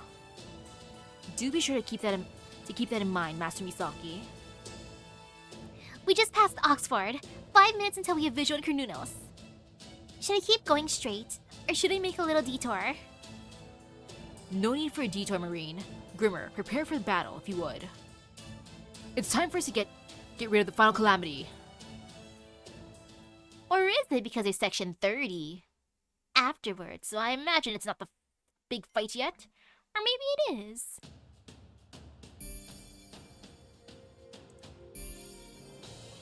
Let me steer real quick. Then again, I am at the hole, so I guess I should buy my stuff already. おや、何か物入りかな？マナプリズムと交換。 Maybe I'll just buy them all. うんうん Or at least this 用意 pack. した甲斐があったな。 Just in case it's cheap. This is cheap. I don't feel like I'm wasting mana. まだ見ていく？ It's cheap enough. I just gotta keep telling myself that. Alrighty.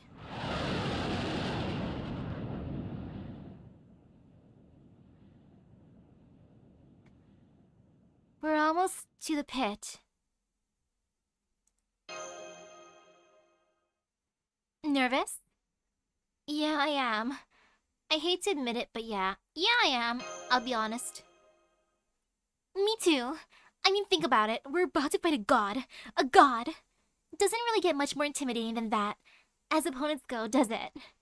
Not that I want to talk. I only just learned about proper human history at the site of selection after all. But you must be used to those kinds of things, right, Misaki? I mean, this is far from your first time, right? Yeah, but it never gets any easier. True, but it always feels like this. It never gets any easier. I say as I munch on these stones. I see. Well, that's a relief. Now I know it's okay to be nervous. But, could you pick my staff up for me if I end up dropping it from sheer nerves? You haven't changed a bit. Nope. Doing everything on my own's still beyond me, so I'm glad I have others to pick up my slack. So, did you find the reason you were looking for? No, no luck there, I'm afraid. Still as in the dark there as ever. But that's okay. I might not know why I keep persevering. But I think there was someone who did know. Oh, but I'm getting off track. Misaki, I wanted to thank you now, while I still can. Once you defeat Cornunos, I'll go back to Avalon and you'll go back to your own world. This me is just what was left after Muramasa took over the final part of the Sacred Sword's creation for me. Once I use up my magical energy, my role will be complete, and I'll fall into a deep sleep. Just like how King Arthur left for Avalon in your world. So yeah, after we've dealt with the calamity, I'm going home to paradise. I see. And here I thought you were going to, you know. I've always known where I return one day. I've known since I sacrificed myself to the site of selection. No, since I first floated to the surface. But before I leave, there's one other thing I have to do. I have to pay you back for everything you've done for me.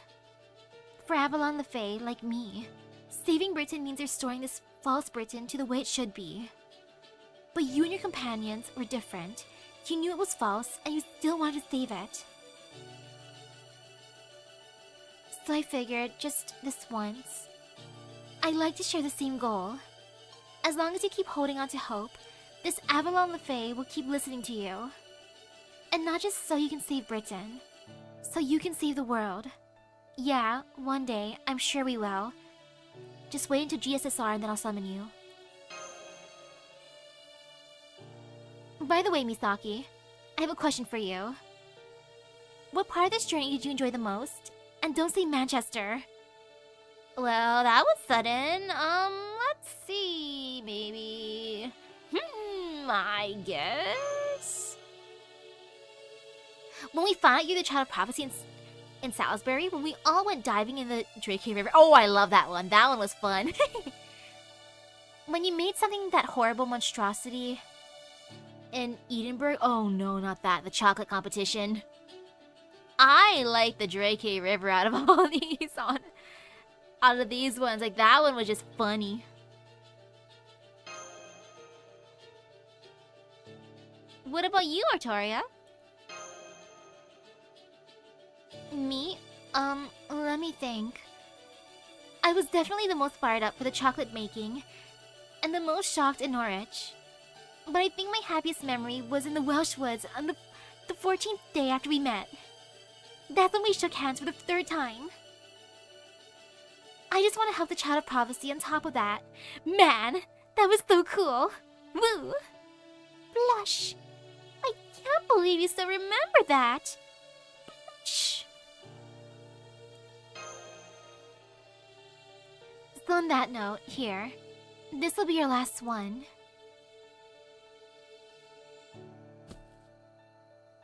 A 4th handshake, huh? Thanks for everything, Artoria. Distance to Cornunos, 5 kilometers. Descending to begin our final approach to this target now. Contact in 2 minutes. All hands, get to your seats and strap in until we get there. Okay, see you later.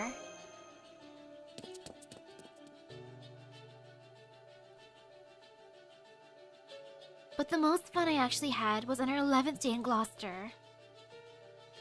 For you, it was probably nothing special. But it was my first time taking a walk down a big street with someone I really liked. Aww. Why couldn't she have said that while I was still there? We have a visual on Krenunos. Lookouts. Status report. The target's making a move. I'm picking up multiple magical energy signals from the bottom of the pit. It's the cursed hands, putting up an anti-curse layer, and anti-misfortune barriers now. I want the anti-misfortune barriers. Oh man, are we sure those will be enough? They're pouring at us like Niagara Falls.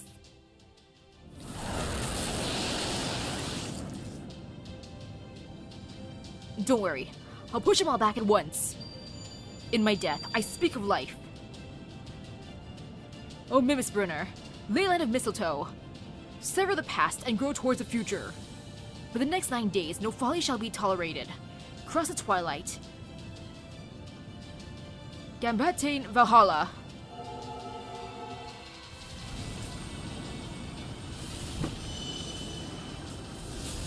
People, stop blowing up fireworks already outside. Come on. Just gotta wait a week.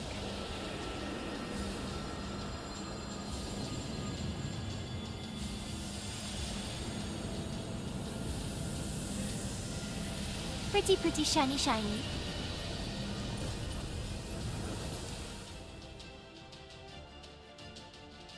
Whoa!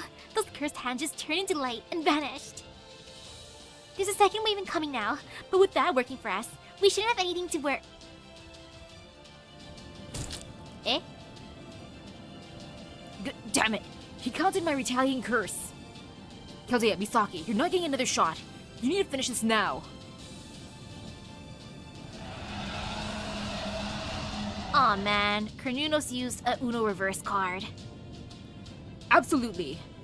The armor may provide some protection, but we can't avoid the atmospheric magical energy contamination. Master Misaki will therefore remotely summon servants in the command room to aid in battle. We'll continue to provide Miss Kirillite with magical energy. Let's begin our fight against Krenunos. It's time to bring Britain's calamities to an end once and for all. I'm summoning from the command room. Uh-oh, can I... I'm scared. Actually, no fear. Oh! Oh, that is so beautiful. I really can choose my team. Oh, I love that. Delicious. Ooh, art. Okay, arts. The love of Buster's too strong and... But at the same time... Well, not gonna lie, it's kind of tempting to bring Ilya along, just because Kastori can get rid of that annoying debuff that Ilya does to herself, which I kind of appreciate. And then there's Cammy, because Cammy cute. Though, since this guy's a god, how would Enkidu do? He's a Buster, he's a berserker, so... Yeah, Ilya may be Buster, but I love Buster too much.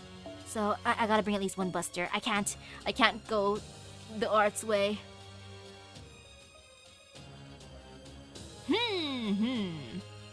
Hassan's skill ain't maxed, probably. But he'd be tempted to bring along too. But for now, let me change out Enkidu's thing before I forget. Enkidu wouldn't do good here?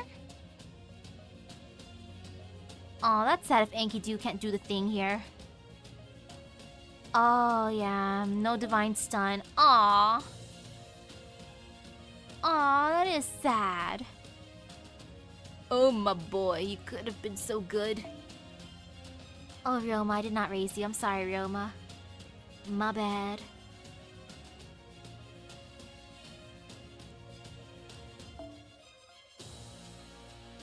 Nobu would actually do good there. If Nobu could do good, that'd be funny. Imagine using Nobu to just destroy the god. It is tempting, I'm not gonna lie, that is like super duper tempting. If he can't be stunned, can he be charmed? If he can't be charmed, then never mind for I love Cammy. I love Cammy.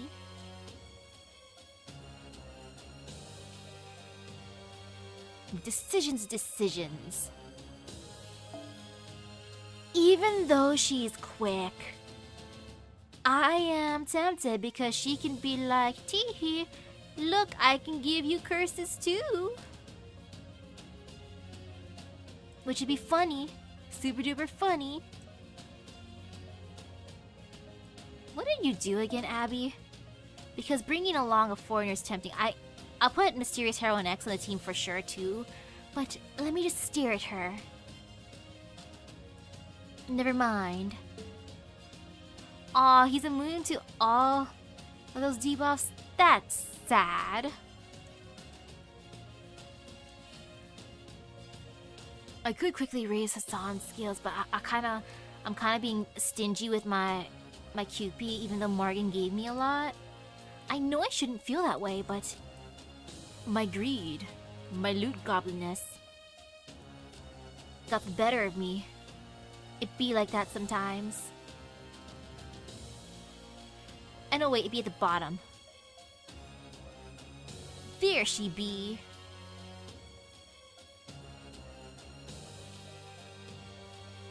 Oh, okay, Anki do a thing because threat to humanity. Thank you. Okay, I must keep Enkidu for there. Thank you for that. I'm just gonna give that there for now. I'm gonna change it to something else. Yeah, no Buster right now. If anything, she can have the arts one because she arts. Arts for arts and arts. Oh, never mind then. Okay, yeah. So Enkidu only gets it after his interlude, never mind. Sorry, Enkidu, you could have been here. Next time. When it comes to a super scary boss like that, then you can do the thing, Enkidu. Then you truly can Enkidu the thing. But for now, Yankee don't gotta do that. And let me just do this for one enemy. And let's see arts. Oh, it feels so weird. It feels so weird using arts, but at the same time, now I can use my beautiful old man. He can punch good. If he can punch a god, that's funny.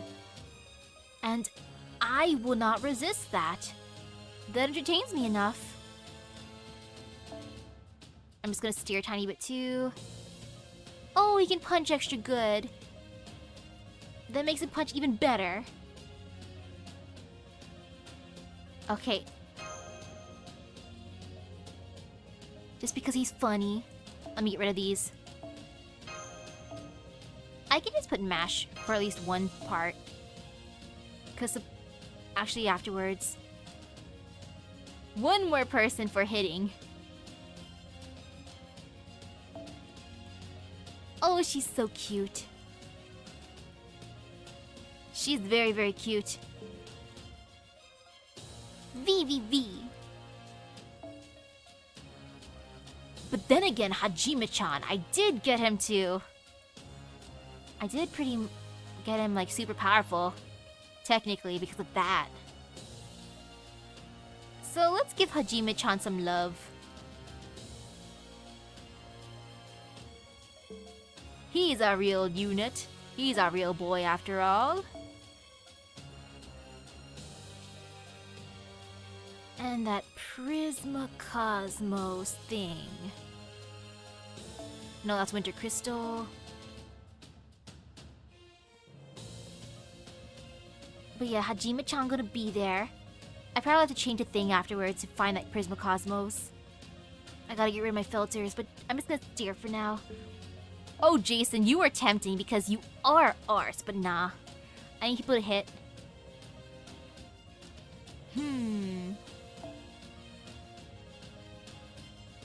Estrella might be fun. Yeah, I gotta take the filter off afterwards for the craft essences, but Estrella be tempting. But then again, there is Kagetora, and she funny. she can bonk decently. And she high NP, so... Temptation. I'll just put her there for now. And I'll see what these can do real quick. Oh wait, never mind. Okay. I just go to default and then I can find that one eventually. I just gotta look for a cute magical girl for the Prisma. The Prisma Cosmos. I could change the filter, but I'm just gonna stare for the prettiness. Eyes can work. Believe in the power of cuteness like that. There. Power of cuteness compelled me. As one do. And I might as well just give some... Or give him... If he's just... Never mind. I was gonna say if he's just tier 4, a noble phantasm, I could give him that, but... Yeah, no, it's just a little bit too costly unless I put MASH in. Then I could afford a thing, which is kind of tempting. I ain't gonna lie, but at the same time, I'm just gonna switch back to NP gain. I could give him this. Which kind of be tempting too. Or that. You know, that's good. That's actually pretty good. Yep, that one's fine. I do like the imaginary element.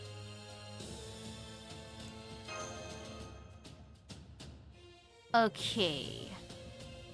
Let's see how this be. No fear! Plus, I can always redo it if this team is meh. I don't feel like using a stone just yet.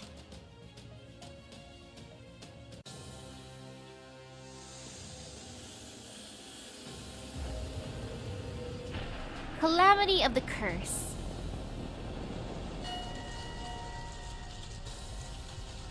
Kernunas.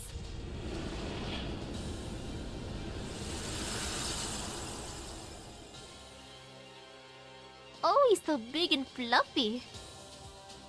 He's just a little bit stinky for being in the pit.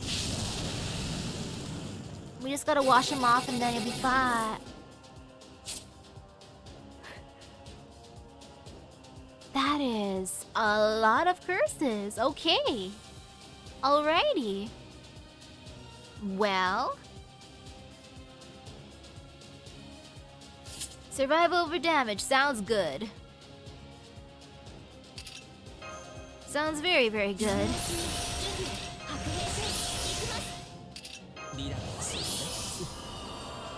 Let's just go for this. I know, right? He's just standing there spinning menacingly as one do.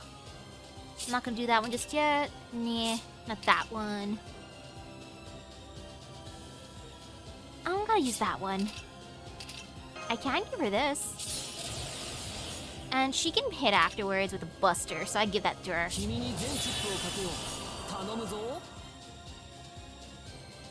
Don't let him stack to me, bad things will happen. Uh-oh. And I want to do that, yes. I'm just gonna hit him so he doesn't have too many curses then.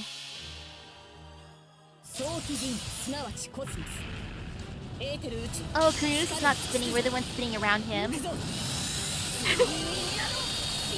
Or the pit is a giant microwave, you're right. Or not even a microwave. The pit is a giant washing machine. Or a dryer. He's trying to clean himself. Or he could be on a pottery wheel. That's why he gets so many hands. They're all clay. Ow! Oh, I see. I understand prioritizing now. That I understand real good. And that scares me a little bit. Yeah, let's just... I'm just gonna use some of these now.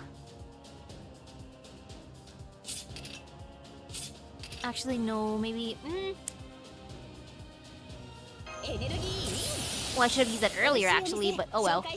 楽園の端やりますにようこそ。勤務時間ですね Okay. そこは壁もなく城もなくリスナーの始まりの Dear. 空。魂のありかを見せようか。ガーデン・オブ・アバロン。 I am surprised that we're fighting him now in section 29 when Not the last section. and ouch. Oh, I don't like that. Yeah, I don't like that at all.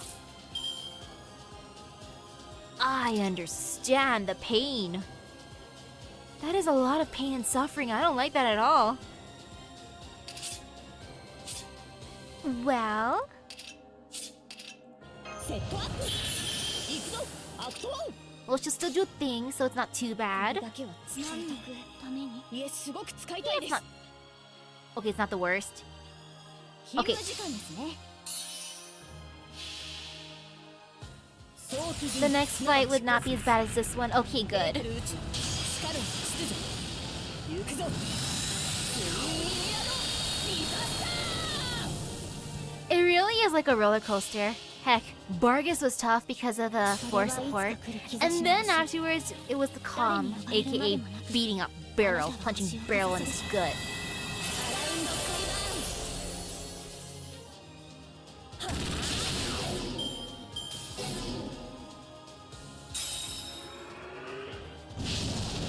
ーン Uh-oh. Empty seal? And skill seal? No. 白兵戦行きます No. No. But Merlin. Merlin, I need to use the thing. Merlin. But Merlin. Well, I'm gonna have to use my stones anyway, so... I'm sorry, Castori, I gotta give it to Merlin. Just because Merlin, priorities in time. ご要望とあらば。ズバッと行きます Wee, let's just break in some more. Hit him real good. Good job. Curses.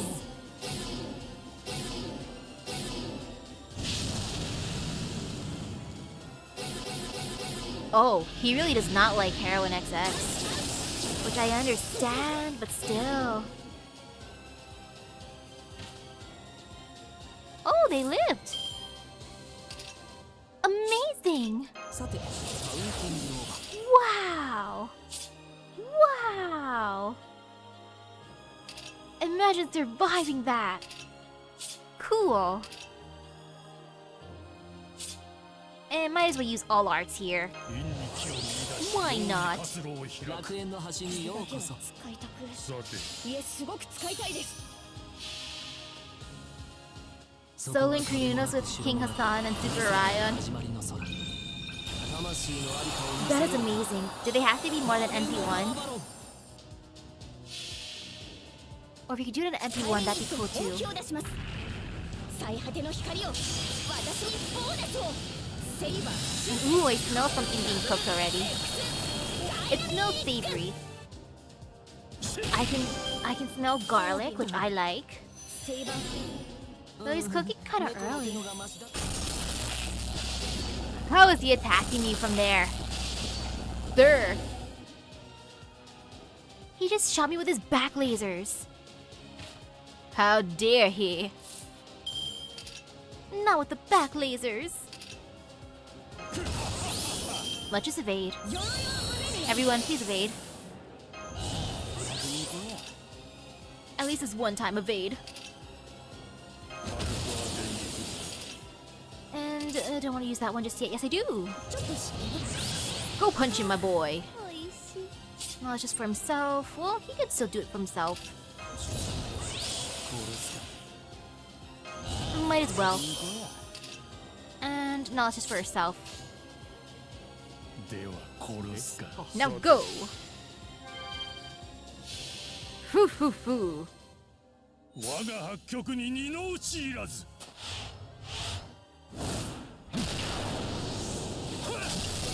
七宝奮血巻き死ね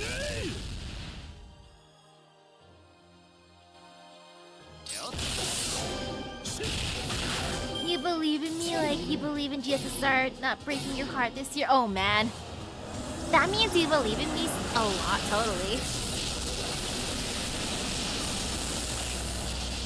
I am so happy that I happen to choose people with evade. That works out in my favor. Yes, indeed. Never underestimate the power of evade. Evade is our best friend. 流肌のなんだの関係ねえよ。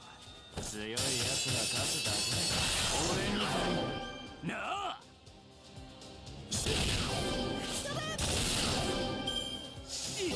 Good job. Oh no. Oh no.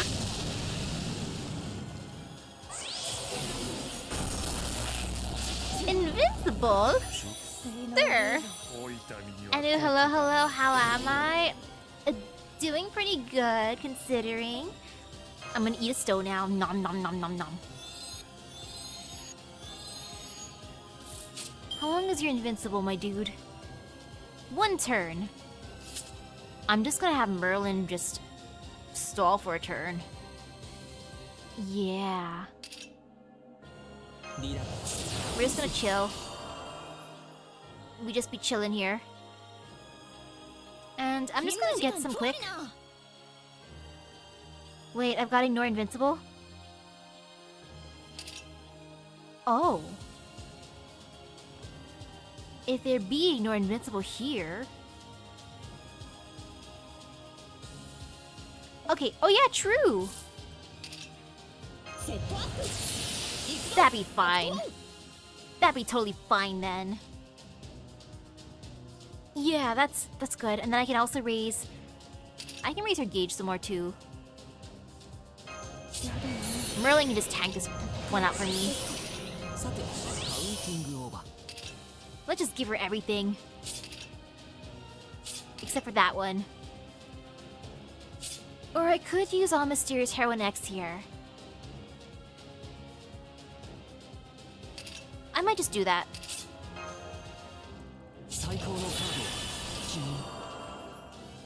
What does that do? Hey, might as well. I'm not too worried right now. Yeah, I got the stones. Don't need to worry. Stones for days.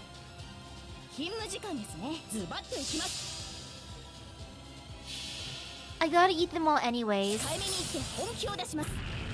What do you mean there's no point in overcharging?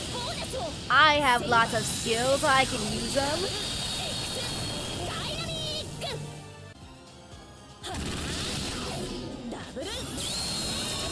Why aren't I using Castorizum with Phantasma? Because I already have Merlin's Invincible. I'm just gonna believe in Merlin's Invincible for this one.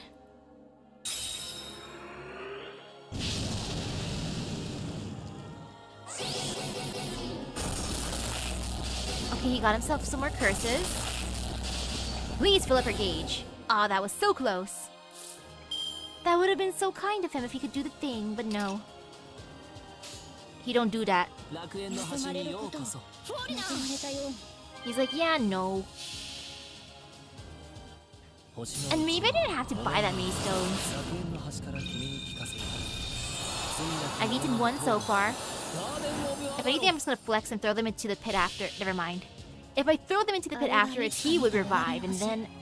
Yeah, I won't do that again.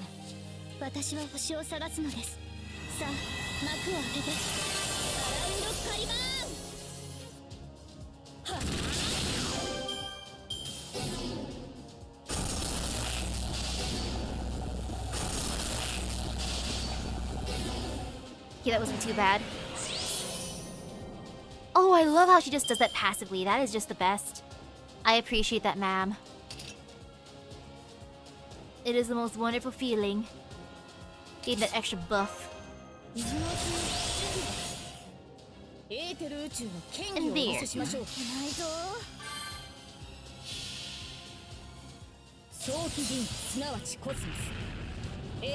Go get him.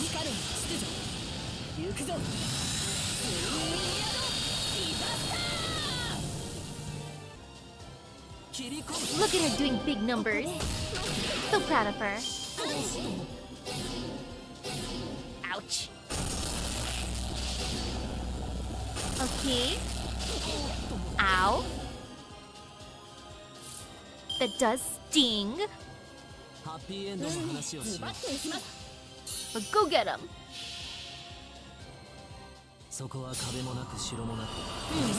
I can hear something being whisked. 魂のありかを見せようか。ガーデンオブ I wonder what's being cooked. I smelled garlic earlier. それはいつか来る It'll 兆 be a しの mystery food.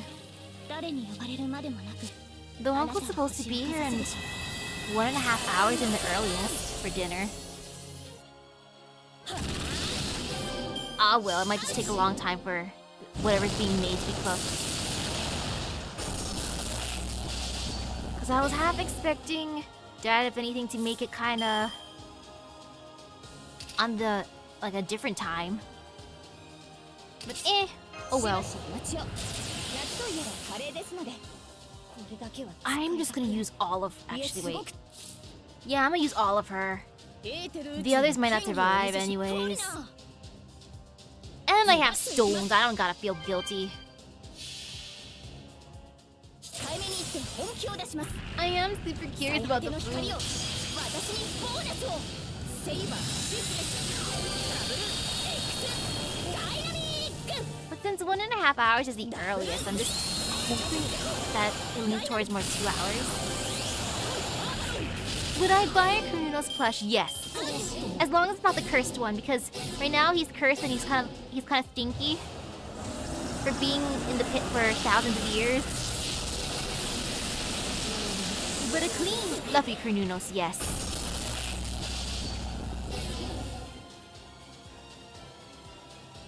Time to punch him. Go get him. Yeah, punch good. Ooh, I could use a Hajime-chan here, and I will not resist that. Yeah, let's do it. Okay. No fear, no worries. What do you do against her? Okay, that's just for yourself. 見せてやるぞ。 I feel like he might be able to break her Nunos. ああ、はいはい。 Like, even without. 行くぜ。 And then 行くぜ Hajime... 行くぜ行 Or, くぜ。 and then Bishuin next turn can punch him. 終わりだ。 Or maybe not. Because of that healing! Oh, that healing bothers me! But nah, it's fine. やはり That healing is gonna haunt me.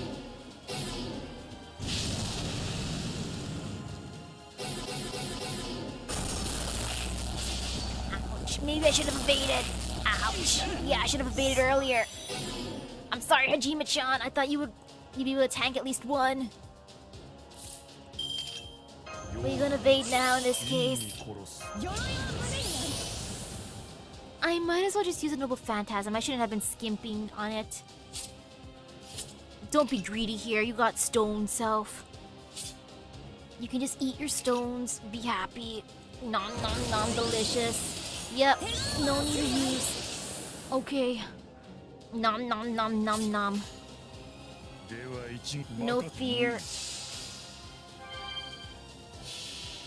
And now I can do the 我 thing. が八極に二の打ち Go punch him. 思考本決負きしねえ Good job, Mishuan. You punch good, そうして sir. やろう He punches extra hard.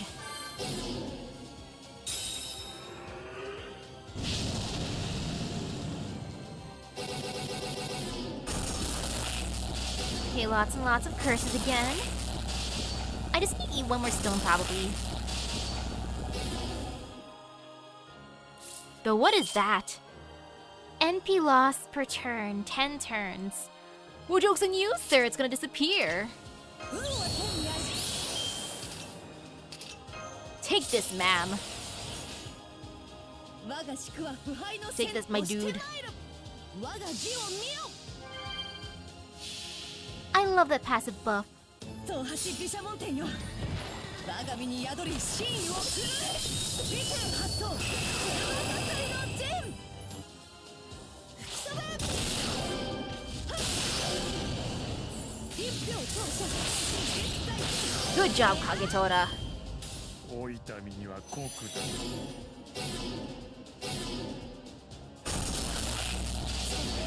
All those cursives hurt. Okay, time to eat another stone. Nom nom nom. Delicious. What a yummy stone that be. And in this case, I'm just gonna use all the noble phantasms this time. And I'll save the thing.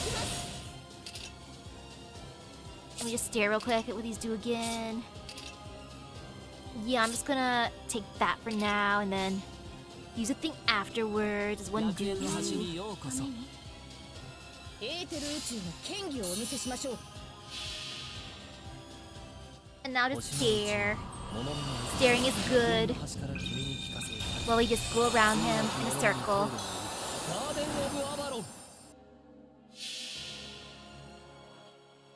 And since Grimmer's By is well up here, 誰に呼ばれるまでもなく、あなたは he's just watching this whole fight. Each time everyone goes down, he's probably like, oh no! It's the end! Party wipe, and then they get revived. He's like, what the heck is going on here?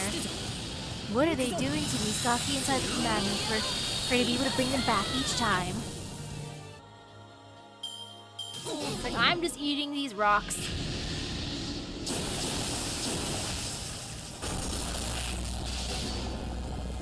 Uh-oh.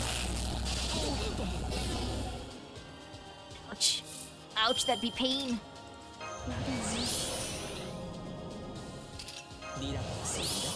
How much do you fill up afterwards? Let's see. Okay, yeah, that's good. And I can give that to... I might as well just give that to her. As one do. Yeah, let's just go for it. エネルギー美味しいお店紹介してください。 Yeah, burn through what's left. これだけは使いたい。 Never resist. いえ、すごく使いたいです。ご要望とあら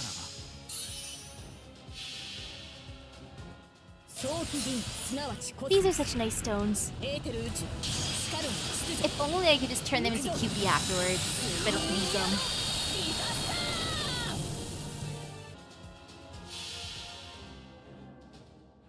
それはいつか来る兆し Now の go 星 get them. 誰に呼ばれるまでもなくあなたは星をかざすでしょう。アラウンドカリバーン And I'm not using my command spells for now just because I'm just waiting until something else happens. Yep. Yeah, I heard that the raids were broken for Tunguska. It's okay if I can't reach any raids in the end. And uh-oh, okay, let me use some invincible now. Well, Merlin, you're probably gonna go poof anyways, but because I like you, Merlin, here you go. And good thing he's gonna use his Noble Phantasm now, or his special attack. Actually, no, Merlin should live. We believe in Merlin here, but not just in case. I'm just gonna give this away already. It's for 3 turns. She will live. 楽園の端にようこそ Might as well just fill everyone's gauge. 勤務時間ですね。 Power friendship. 星の宇宙に物見の楽園 Merlin keeps him healthy enough. 罪なき者のに通るがいいガーデン・オブ・アバロン Thank you, Merlin. ここで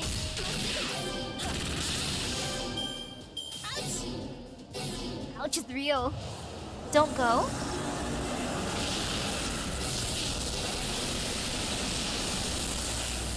What do you mean, don't go, Cornunos? I would say you could come along with me, but maybe not. And ah, yes, the power of eating the rocks. I imagine it's like how some birds eat stones to help things churn in their stomach. That'll be me. That be me indeed. And I'm just gonna give this to her just in case.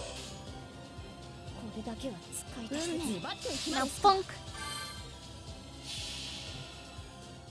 早狂気人すなわちコスモスエーテル宇宙しかる秩序行くぞスイングヤドディザスタ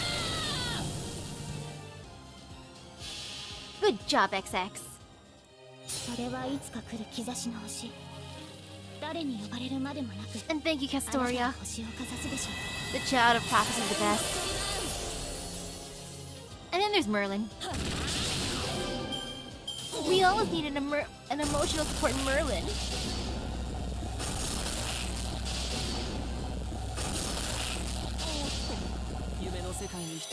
What's the prediction for this year JP New Year Banner Servant? Clearly it's gonna be another Jason because Jason is the man, the myth, the legend. Though in actuality that'd be funny if that actually does happen. Oh, that'd be beautiful. I'd have to. I need him. I really would need that. But no, I'm not sure. 我が八極に二の打ちいらず四方分血負きしねえ Go punch him extra hard.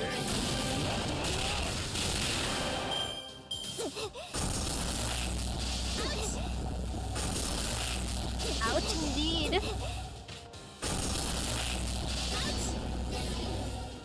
Can you stop layering on your curses, my dude? Like seriously, can you just like stop doing that? Okay, thanks. And yeah, maybe one more stone after this.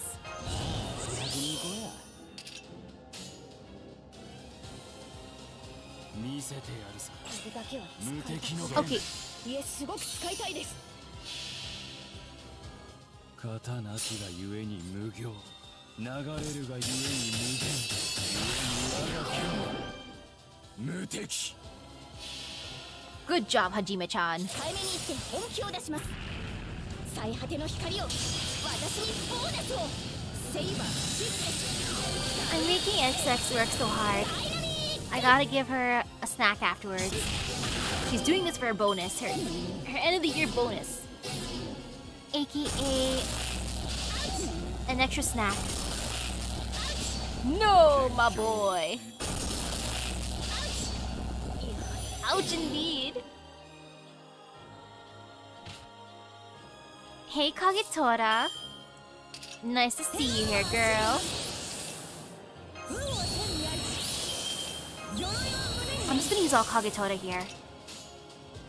Might as well, and she feels like using Buster.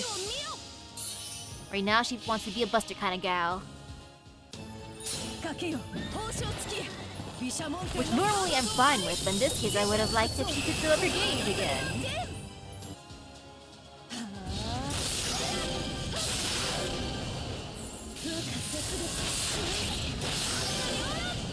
Good job.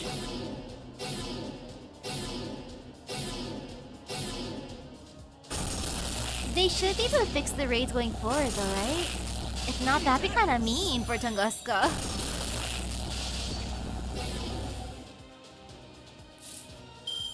And now go get him, Kagetora. We believe in you.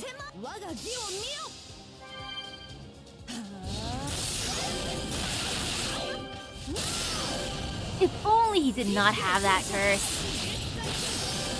Gosh darn it. It's okay, Kagetora. You did amazing. Now to eat my last stone. Nom nom nom. Delicious. I just ate enough. And I'm just gonna go all out with my buffs. He is going down here. There's no doubt about it. Unless... Just kidding. No one less. Wee for everything. Woohoo! Might as well. Yay! Everything! No fear. Woohoo! Just for the funsies. Everyone gets a buff. Any more of these? Nope. Okay. 楽園の端にようこそ。エーテル宇宙の権威をお見せしましょう。そこは壁もなく白い Nom nom nom. 始まりの空。魂のありかを見せようか。ガーデン・オブ・アバロン。 Oh, if they actually released VTuber, that would be funny. 誰に呼ばれる And I would need him. あなたは星をかざすでしょう。アラインドスカイバーン I do thank you. 早期陣すなわちコスモスエーテル宇宙光る秩序行くぞ。 Dropping 60 apples on the final raid. Oh, yo, that's an amazing goal. And look at that damage. Great job, XX. 鐘の音が聞こえる。 Yay! And look, I got some cursed beast gallstones. Do I really want them gallstones? Yummy. I mean, not yummy. I don't think I'll eat those stones. Those are forbidden stones for me to eat. Leyline stones, yes. Saint quartz, maybe. But gallbladder stones? I don't think so. Thank you. But I thought we beat him. Did all that just do nothing? But I thought we beat him. Carnunos just instantly regenerated after his magical energy signal terminated. No signs of external injuries anywhere. It's no use. He's not going to stop. We've only just peeled off a few layers of skin. How did it feel to fight him? How did it feel to fight him, Mash? Did you figure anything out? I'm afraid not. We dealt him countless lethal blows, but none of them did any lasting damage. I think his curse is bubbling up to heal him faster than we can hurt him. All we can see now is the putrid dead flesh that's been bloated by his curse. Oh, it's just... that's why he's so big? He's bloated? If we can't cut the curse off at its source, we'll never be able to dispel this calamity.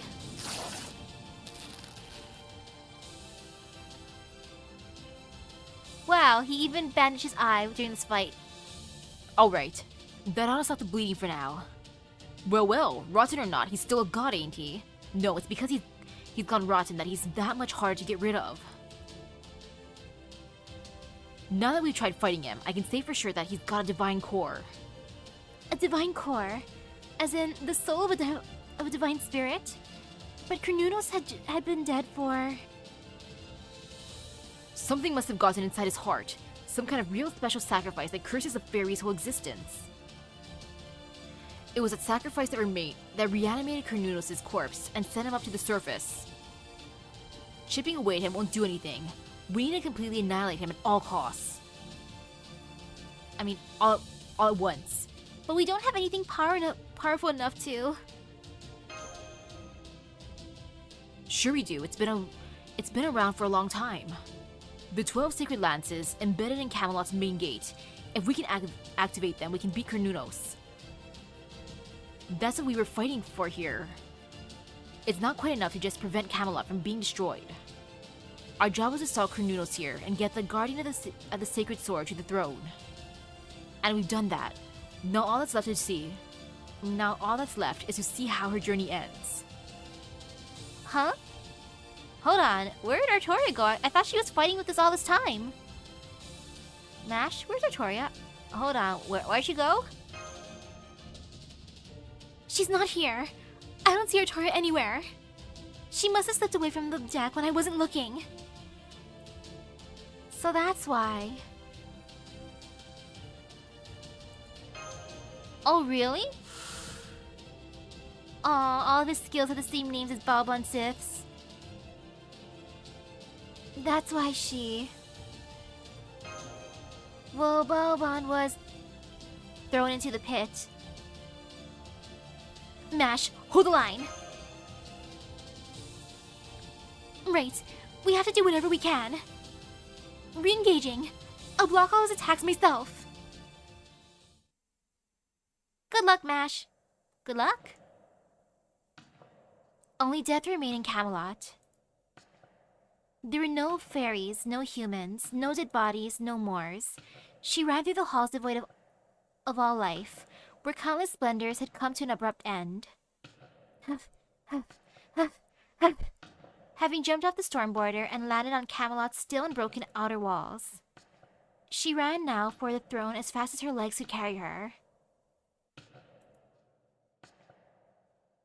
I think... No, I'm sure it was this way. Come on, Artoria. Don't stop to think. You've already been here with Misaki. Just trust your gut and keep going. She gasped for breath, but not because she was tired from her earlier battle. What spurred her on was the enormous beast outside, separated from her by only a single wall of stone. Cernunnos, the enshrined deity, and his eerily quiet curse that seemed to oppress this very air. I know it's here! It's here! It's crawling up from the bottom of the pit right now! Before they set out for the spirit cavern, the curse had crawled up from the pit and completely destroyed Camelot. It had arrived 1 hour after Cernunnos first appeared. There wasn't much time left, 10 minutes at best, 5 at worst. Before that time ran out, she had to reach Morgan's throne, learn its workings, and change into something that she could use herself. Huff, huff, huff, huff. Before, she probably would have said it was impossible and looked for another way. But now, she knew she could pull it off. She was a different person after coming back from the site of selection. Now, she was more than half fantastical. Now, she knew about the king who would one day draw the sword of selection and, sacred sword in hand, guide Britain to the future. And she knew that she herself was an intrinsic part of that concept. Someone who stands at the edge of the world, rather than its center. A beacon at the farthest point, no matter what sort of end may be upon us. She remembers something her magecraft mentor taught her. An old nostalgic story. The story of a nameless hero made from countless hopes. There! I definitely recognize this intersection. Then, it's just up this way.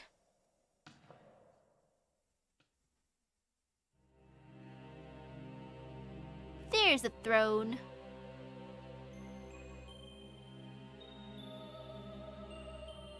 I like how you can see the fluffiness of Cernunnos in the background. Morgan's throne. Ace Xavier's masterpiece, designed to gather and store magical energy from every fairy in Britain, and to operate the sacred lances. Huff, huff, huff. Behind the throne lay the terrace overlooking the pit. There, she saw the enshrined deity simply there, his body made up of 14,000 years worth of dead flesh, wordlessly towering over her. Go. Her breath caught in her throat. Just the sight of him filled her with dread. His silence and all it conveyed made her flinch. He was right to be angry. He was right to curse fairies. He had reached out to them in good faith, and they had tricked and killed him. They had robbed his beloved priestess of her life and her dignity, and flourished for 14,000 years. The calamities were not born of hatred, but of obligation fueled by rage and grief. It was his way of saying, these creatures cannot be allowed to remain free. As the one who had inadvertently helped them survive, he now sought to destroy their world. Your anger may be justified, but this still isn't the way. If you decide that Britain is the land of sinners, then not a single one is untainted. Then you should have made a system to forgive their sins, not just punish them. You should have chosen a sentence and given them a chance to serve it.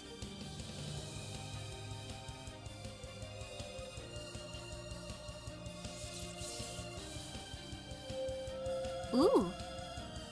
She turned her attention to the throne, becoming one with the 12 sacred lances embedded in the gate.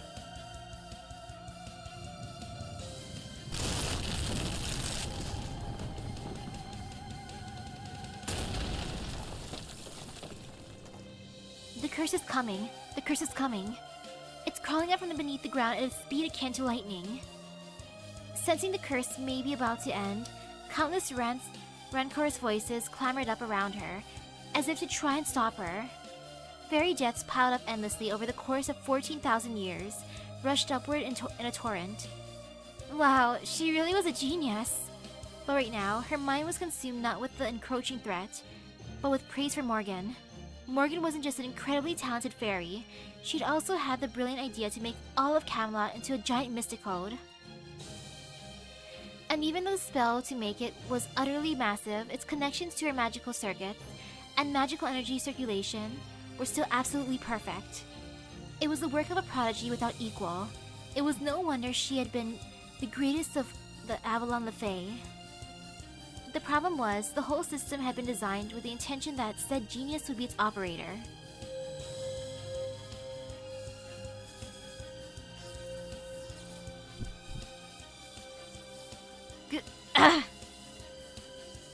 A surge of magical energy ran through her body. Lacking sufficient circuits to use all 12 sacred lances, the magical energy flowing from the throne burst around her in a shower of sparks. It dilated her blood vessels, nerves, bones, and muscles from the inside out. Her consciousness shorted out, her eyeballs ruptured, her lungs burned. It was all she could do to keep her knees from giving out. This isn't so bad. This time, she wasn't going to run away. She knew it was going to work. Rongominiads, locked and loaded. Round table lances, wing anchor. Great anti-calamity rite open. O lances of salvation, become the reign of Orkney and wash away all sin.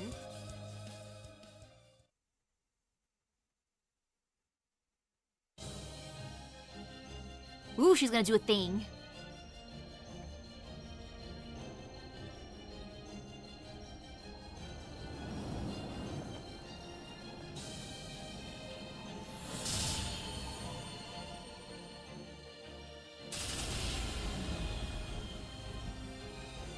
Good night, Carnunos.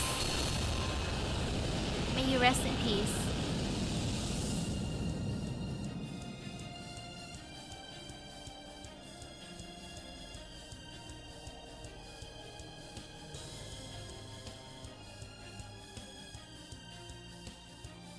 Did it work?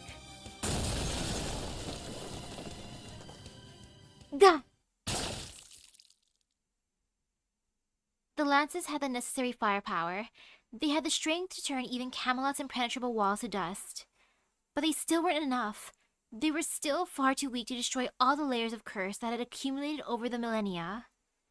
If any fairies had been there, they probably would have laughed. They would have said something about how even the great High Queen Morgan's own weaponry couldn't kill a god. Yeah, that's too much fluff in the way. No, it's not that. I'm just not using them right. She narrowed her now useless eyes and swallowed the blood she had coughed up. Her anger was not directed at the fairies or even Carnunos. She was angry at herself for still holding back, for still clinging to the possibility of going home. Don't you dare wish that you could still stick around.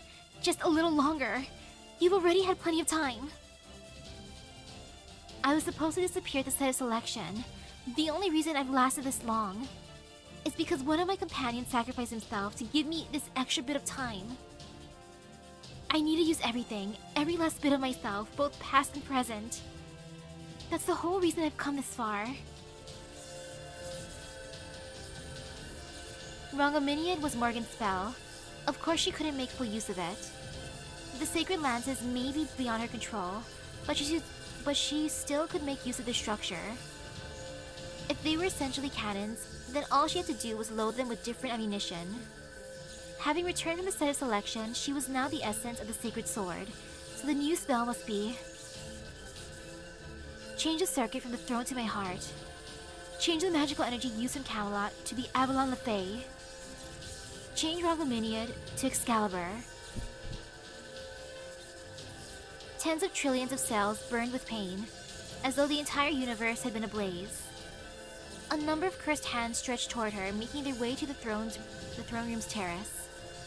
In her mind, accelerated through the intense pain, a single moment lasted for eternity, and she slowly recalled the memories of what she used to be. Aww. Morgan, my rival from a far-off world. She remembered what happened in Norwich.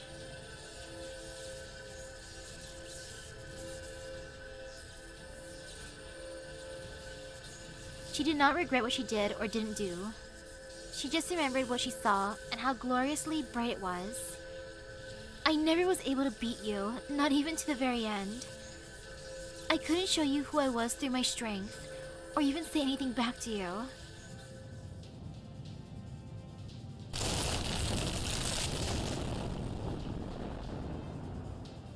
But now, at the very end, I have been given one final chance. A chance to use every last bit of my remaining magical energy to show you who I am.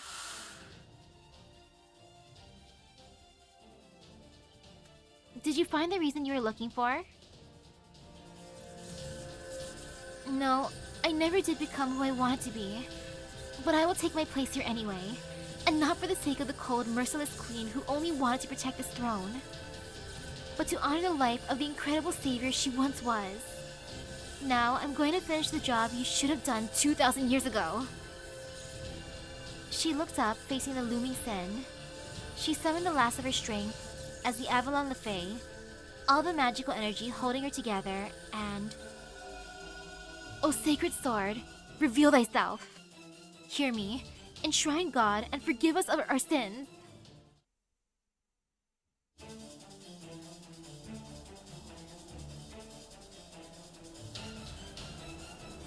Round 2.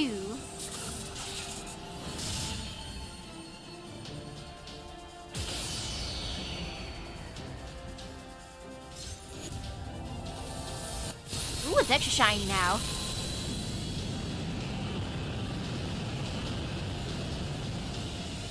Oh, it's too bright.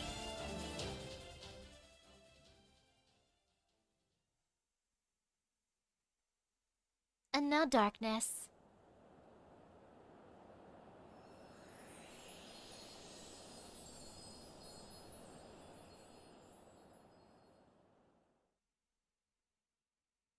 All that remained was her mistletoe staff, resting across the winter throne like a sword. Its purpose fulfilled. And now she returns back to Avalon. Going out like a champion in a blaze of glory. Like the rest of the round table. 12 charges of an extremely powerful spell were just fired at Camelot's main gate simultaneously. Fired from Camelot's main gate simultaneously. They're all direct hits. Cornelius' spirit origin signal just changed from negative to positive. 90% of his outer curse layers have been blasted away. Whoa, I can see something. There, it's his divine core. I'm sensing a ton of godly energy from it. And oh yeah, I'll look up Summer Castoria's Noble Phantasm. So that's it. Cornelius' core. I gotta just smack it. Well done, Artoria Caster. Although, is it just me or is his nearby flesh wriggling around like it's still trying to regenerate? It's not just you, it's already started to regenerate. Not even Rungo minions are enough to beat him. We only have 6 minutes until Cornelius is back to his old self. What do we do, Captain? If that's a divine core, our normal weapons won't be enough to destroy it. Da Vinci, order the rest of the crew to abandon ship. You can use the shadow board to escape. The Nemo series and I will stay here in the command room. As soon as we've confirmed you're all safe, we're going to ram the storm border into the divine core at full speed. What? But that'd be suicide. No, absolutely not. I can't let you throw your lives in the ship away. There's no time to argue, and this isn't up for discussion. Come on, Misaki. You need to hurry up and... No, that won't be necessary. Now that Cornelius' divine core has been exposed, this operation has played its part. Misaki, would you hurry up to the deck? Mash is waiting there for you. She can't slay a god without your command spells. Catch my drift? Ah, right. On my way. Munches on more stones. Nom nom nom nom nom. The target's divine core is finally exposed, but at the rate it's regenerating, it won't be long before it's hidden again. Artoria gave us an incredible opportunity, and I had the means to take advantage of it. But now there's nothing I can do, and it's all because I was too much of a coward. If I just hadn't run away from my choices, from my responsibilities, then I could have. Man, you really were broken up about this, aren't you? I get it. You weren't running away from fighting back then. No matter how brave or heroic you were, at your core, you still hated fighting. That hasn't changed. But what has changed is where you're looking now. Now you know that what you're fighting for and why. And that means I don't have to keep holding on to this for you. Huh?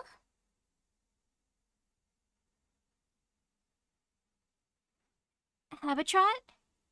Yep, and I've got something that belongs to you, something you left behind after it was used at the castle in Sheffield. It's something that should never have existed in Britain, and something you'll need to show who you are from now on. You said it's called the Black Barrel, right? Don't forget it this time, Mash.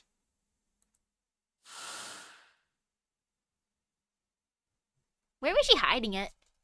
In her bag? Does her bag have like a secret dimension where it can like hold big things? Unless the Black Barrel is actually tiny or can be compressed. Well, we as we are now are hypothetical beings, all being created in the Tree of Emptiness' simulation. So I'm going to move forward under the premise that it wasn't Mash who existed in the Fae era, but Galahad. Neither you nor I must remember anything about her. About her. No way! I don't want to forget all about Mash. She's gonna go through something awful again in the era of the High Queen, right? Then I had to be there to help her. You're gonna be around the era of the High Queen, right, Ace? Then I'll figure something out too. I know, an ice coffin. I'll ask Grimmer to make me the same kind of ice coffin as Mash. I have to. I still haven't kept my promise to her. I still need to make her the best bridal dress ever. Once this world changes over to the era of the High Queen, every loose end will disappear. You can't go from one era to the next, at least not while retaining your memories. Even I could never do that. It would only lead to contradictions. If I added this loop's knowledge to myself in the era of the High Queen, I'd no longer be able to exist. We have no choice but to forget about Mash. If, even knowing all that, you still want to remember her, you will need to steel yourself.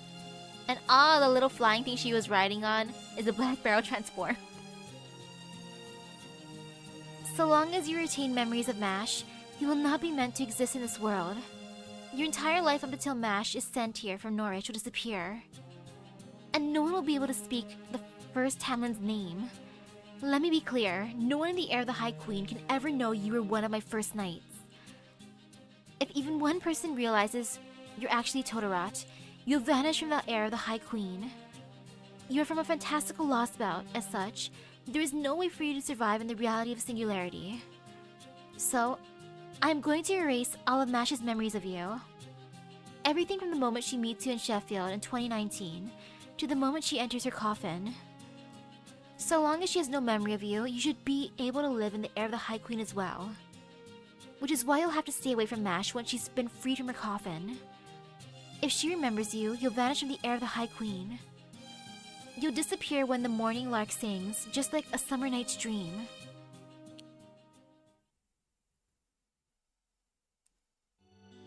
Todorot. No. Habitrot. How could I have forgotten about you? I'm sorry. I'm so sorry I didn't remember. It's so wonderful to see you again. I can't believe this is happening. No. You've been with me all this time, watching over me. Yep, I always keep my promise with you now. Here, this is yours. I've been hiding it inside my spinning wheel all this time. Never even noticed it, did ya? You even got the Black Barrel. Then, when you came floating down from above, you must have... Yep, I stashed it away quick as a wink while Barel was yammering on. Pretty impressive, right? It is.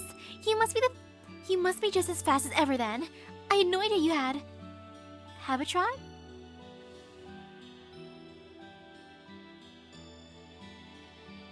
Quick, Mash, grab her!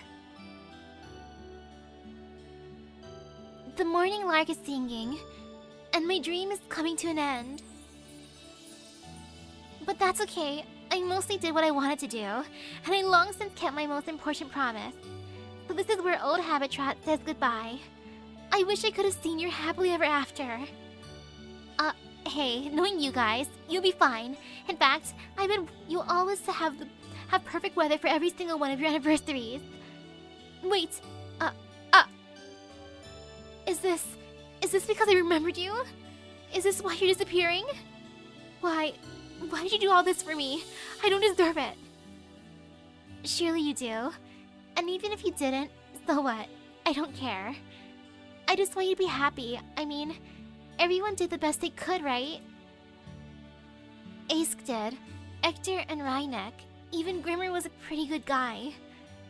They might all be gone now, but we still had a great journey together. And besides, I'm a friend to brides everywhere. I wanted to make sure your future would be a happy one. No, please. Please don't go. Take the memories back. I promise I will remember you, please. Just, please, don't go. You more than anyone else. You put everything into making your dreams come true. Oh, come on. You know that's not true. But if you really want to pay me back, then how about this? Remember me. Remember Ace. Remember how beautiful our Britain really was. I will. I promise. I did not expect Habitrot's ending. Cause we get a free Habitrot at the end, so I thought that we were gonna take her back with us. Like, she'd be the one we take back. Literally, the one. Well, looks like we're running out of time. I can see Misaki running this way too. Go, put Cornunos out of his misery mash. He's suffering too in his own way. Consider this a fresh start for the dreams that await you. No matter how hard it is to say goodbye, there will always be something wonderful to look forward to. Always. Now, go on. Hold your head high. Show this old Tamlin what a badass you really are. Of course I will. Just watch me, Totoro. Mash, I've got a command spell. And these ley line stones.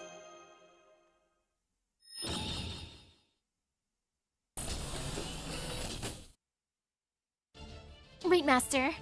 I won't run away again. As a knight who completed her pilgrimage, I'm going to use everything I have to crush the calamity plaguing Britain.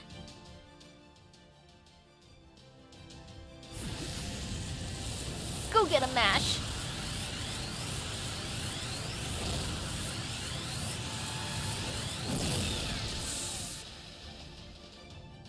Once Lostbelt 6 eventually gets animated, it's gonna be beautiful. I'd want to see the final fight, like this big boss fight, as a movie. And I would be so mad if it's not played where I'd be. Like, I want to watch it in theaters for the experience.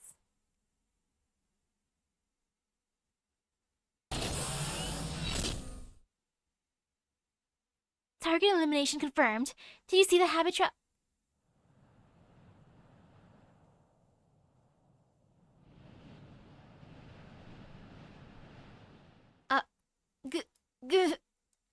Thank you.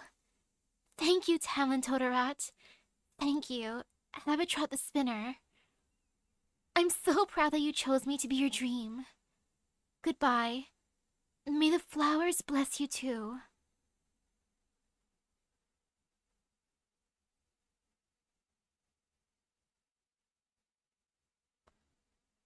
I got a red one. I can do a red thing. The sky's back to its old twilight, and all that's left now is to do a thing, aka fight the real boss afterwards. Attention on the deck. Misaki Mash. We've confirmed that Cornunos has disappeared, and the curse spraying from the pit has ceased. We're even able to get readings on the bottom of the pit now, where it seemed bottomless earlier.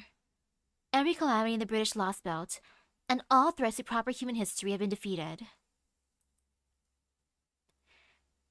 Once we refuel the storm border, we'll head back to the waters off the western coast.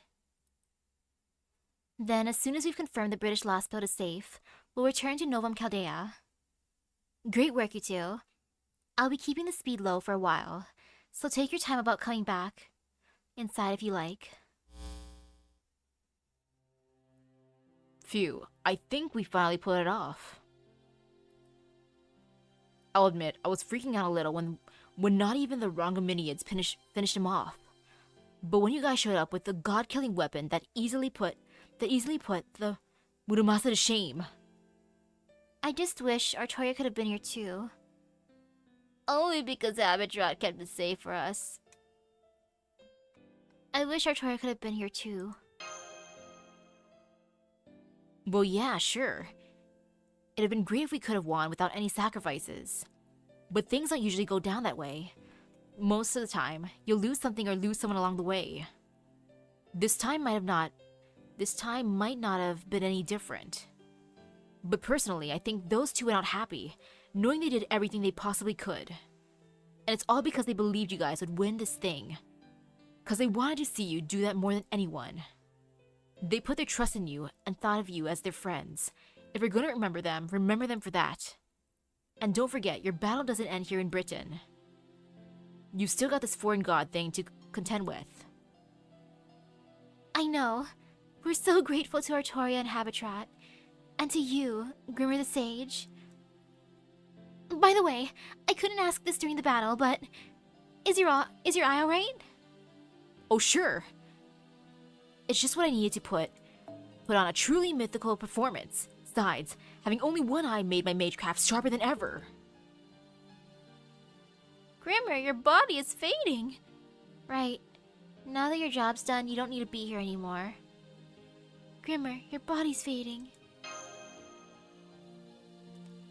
Looks that way. The god of wisdom entrusted me with ensuring Chaldea got their hands on the sacred sword. And as a Celtic hero spirit, I also got to be there for Cornunus' final moments. So now, my role in this Lostbelt is complete. As the only helper here from proper human history, I'm glad I managed to save face. Huh? The only one from proper human history, my dude. The only one, you say? Thank you again, Ku. What are you gonna do now? Are you going to be registered at Chaldea as a caster?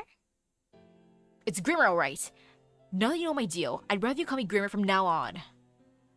But anyway, I owe you guys one now. And not just me, the god of wisdom says so too. And if I can keep the spirit origin after going back to the throne, I'll pop by Chaldea as a caster. So I'll see you guys then. I have a feeling I'll be seeing you all again.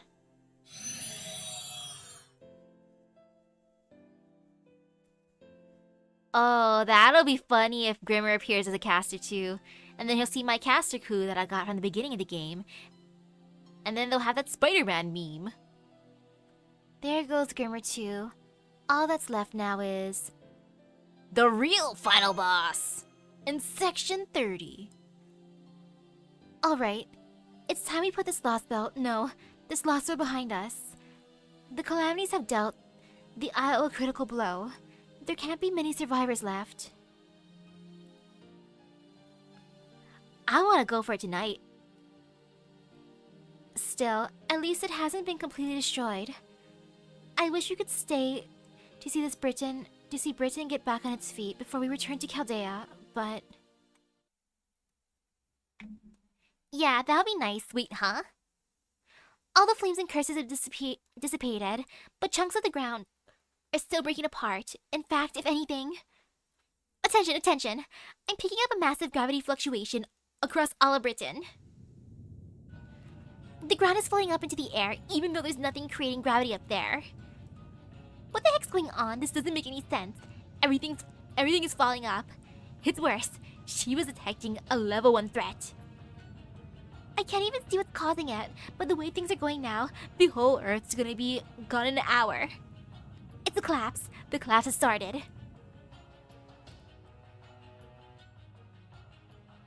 How is this happening? I'm gonna just go for the first one right now. I can't resist. Same time, ... I don't know if I'm gonna lose the red sections if I don't click them all the time. But we dealt with the calamities. There shouldn't be anything left to threaten Britain. So why is the collapse beginning now? There's no sign of a new enemy anywhere. Sure there is. You just didn't notice it because you've been looking at it the whole time. Remember that mural in Londinium? That was a depiction of the prophecy of destruction Cornunus' priestess made, just as she was being dismembered. As the world grows newer, unbeknownst to all, its roots will grow older. until one day they would be so brittle as to crumble with a bite from a single insignificant insect. The prophecy wasn't about Britain's future. What you're seeing now is what happens when the roots of the strongest human history are gnawed through. Soon, the entire planet will be gone, as though it never existed. Oberon! I knew it. You were beautiful. Too beautiful for this world, or proper human history's world. And again, I don't want to lose the red parts, but I'd be like, Oberon? In actuality, but just to keep the red thing going. If I lose it, I'll be sad. Huh? You mean you've been on to me, Misaki? Well, that sucks. Now I feel silly for biding my time, waiting for the perfect moment to make my reappearance. But really, so what? I never bothered to hide from you in the first place. Of all my little pawns, you were by far the most insignificant. Precious baby Blanca. Oh, what's wrong, Blanca? Your pretty antennae stopped moving. Ah, you're dead. No, not Blanca too!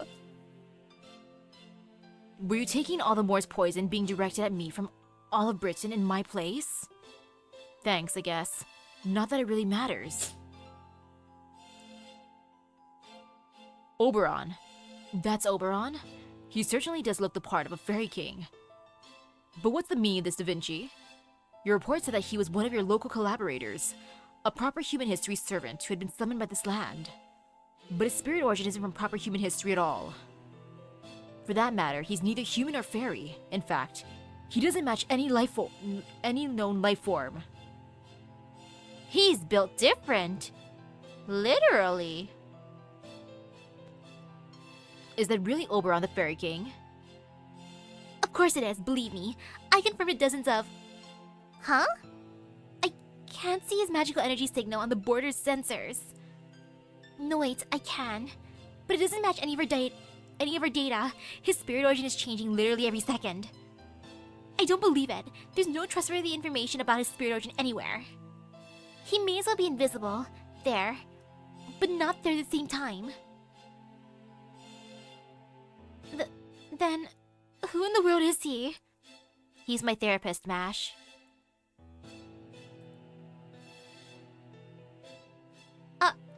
I just picked up a massive irregular space in northern Britain. No way. When did this show up? My apologies, but I don't know what you mean by irregular space. Can you be more specific? Look, there's just a weird thing there, okay? What is that thing? Is it actually alive? I'm sorry, but we can't explain it. We just can't. We've never seen anything like that creature anywhere in the world. I even tried firing a sensor pulse at it, but it didn't get a single reading.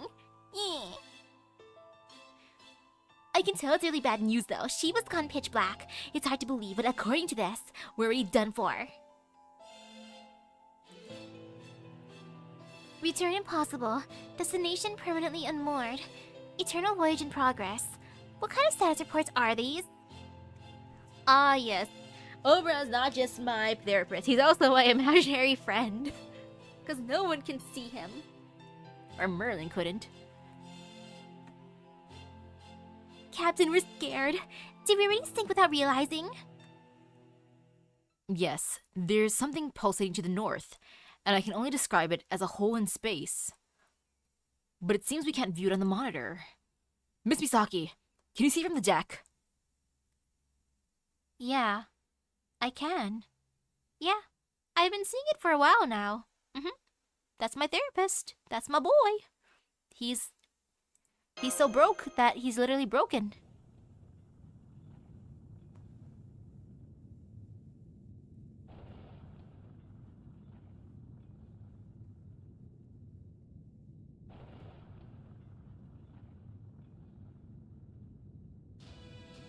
What is that, Master? Some kind of black haze is sucking up the ground. No, it's eating the island. Yeah, it did sound weird how like the Fluffy was supposed to be the abyssal worm, but it's not Fluffy.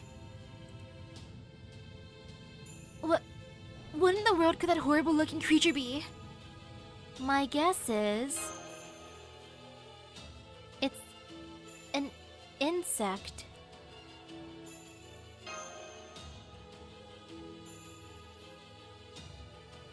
That's right, just a single insect. Though as you can see, it's actually a conceptual insect.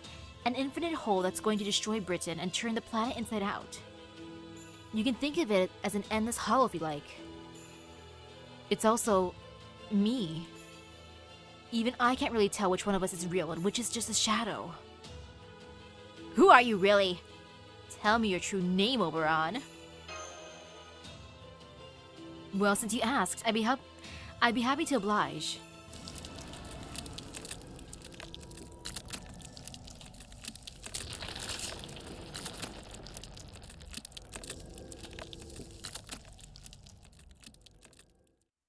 Darkness.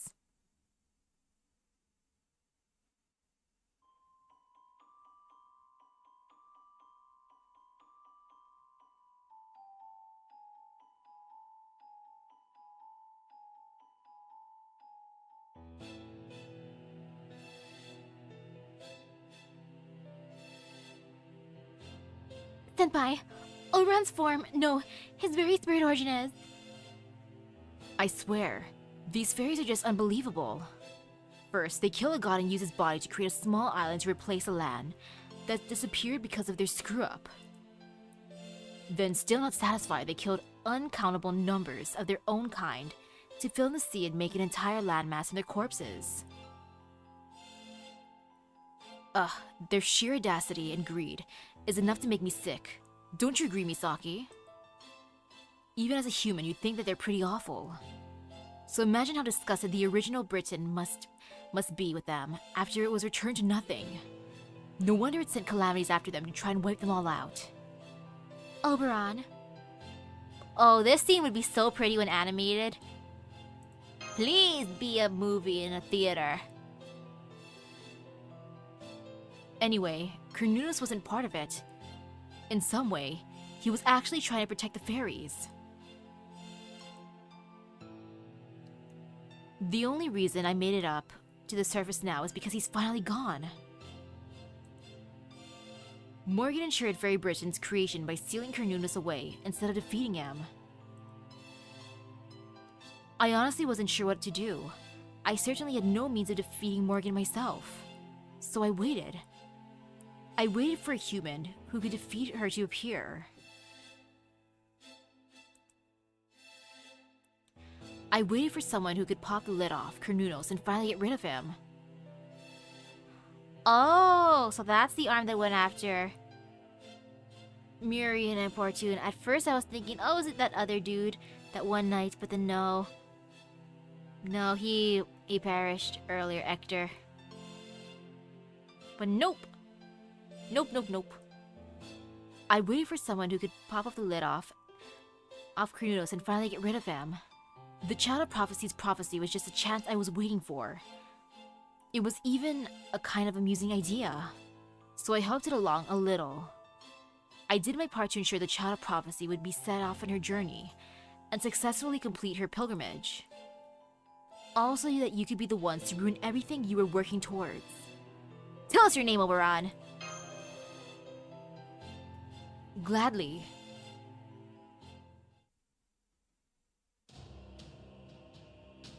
I've taken the form of Oberon, the Fairy King, of fantasy, a fiction created by your own proper human history. I'm the embodiment of Britain's will, the very will that wished for its own destruction when the Age of Mystics ended.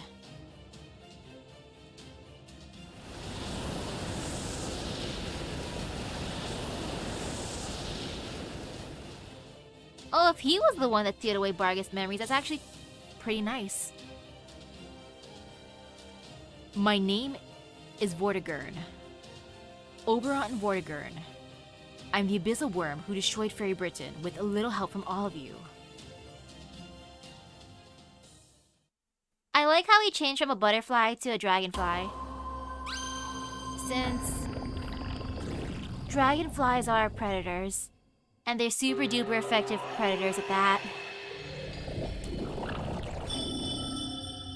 Have you ever seen a dragonfly hunt? They scary. And they're very, very precise in their flying too. They can change direction really fast. Or at least they're fast to me since I used to chase them. Cause I'm like, wee, buggies! Like, butterfly is cute. I used to grab or get caterpillars and then have them become butterflies and then release them. Butterflies are precious. They just drink nectar. Unless it's a carnivorous caterpillar, but I've never taken one of those. And now, a Midsummer's Night's Dream. I got some delicious stones ready.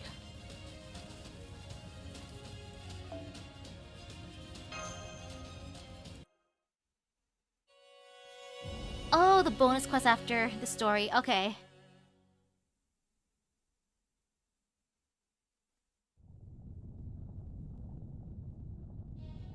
The Isle of Britain was collapsing.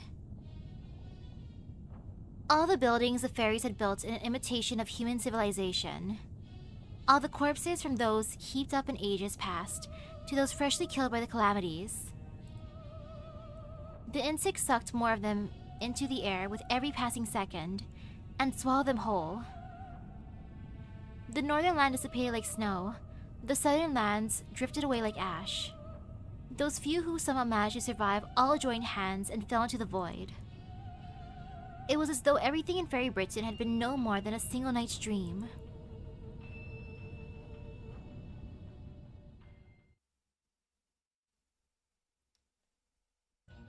I still can't identify that unknown servant spirit origin pattern.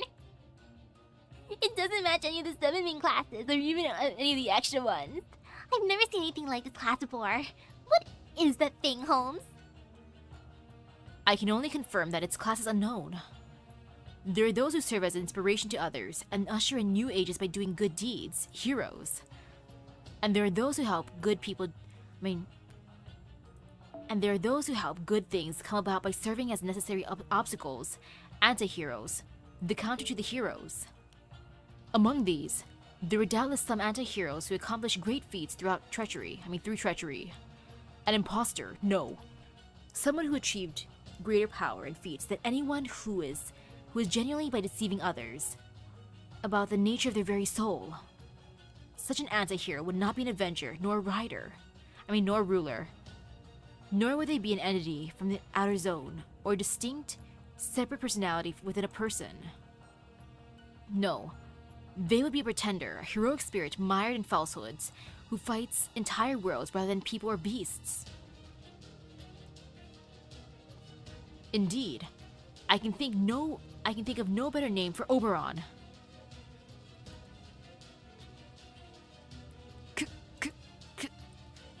Come the hell on! What in the world is going on here?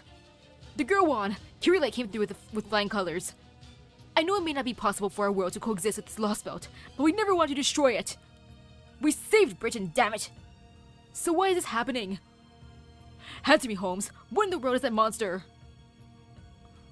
I suspect it's the concept of emptiness. It may seem like a living creature, but it has no muscles, no bones, and no organs. What appears to be its mouth is actually a hole. Ah yes, a mouth is a hole. Yes indeed. Though it appears to be sucking up the ground, in truth, the ground is falling up towards it. Imagine a bathtub filled with water. Now imagine that our world is that water, and that creature is a drain. What happens to the water in the bath once the plug is removed from the drain? Well, it's water, right? So I just make a little whirlpool and swirl down the drain. Wait, then you're saying that this thing isn't sucking everything up, but... Indeed. We, or rather, the very space we inhabit is falling towards it. Even if we were able to escape our present location, it would achieve nothing. Now that the plug has been removed, everything on the planet is going to fall into that hole. The very epitome of a pitfall. I simply never imagined there could be a hole the entire world could fall into.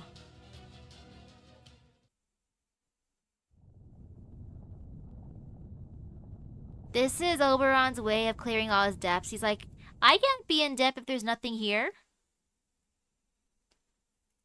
Vortigern, the cowardly king who killed Uther, King Arthur's father. Then, you must be King Arthur's archenemy for this Lostbelt. No, I couldn't care less about King Arthur. Yeah, if anything, he treated Pastoria more like a sister. Which is why their arguments are funny. Think bigger, Mash. I'm humanity's archenemy. Vortigern was Britain's destiny incarnate in your world too, right? Well, I'm not about to allow humanity to have their own age. Not on my watch. If humans are just going to trample all over Britain's mystics, I'd rather end it before the age of mystics comes to a close. I'd like to go out on a high note, in essence, even if it means killing myself. And yeah, you don't have to say it. Believe me, I get it. There's nothing worse than when the thing you hate becomes super popular. Not that it matters when King Arthur comes along to stop you in your tracks. That's the problem with your world. Neither the good nor the evil ones in it are willing to go far enough.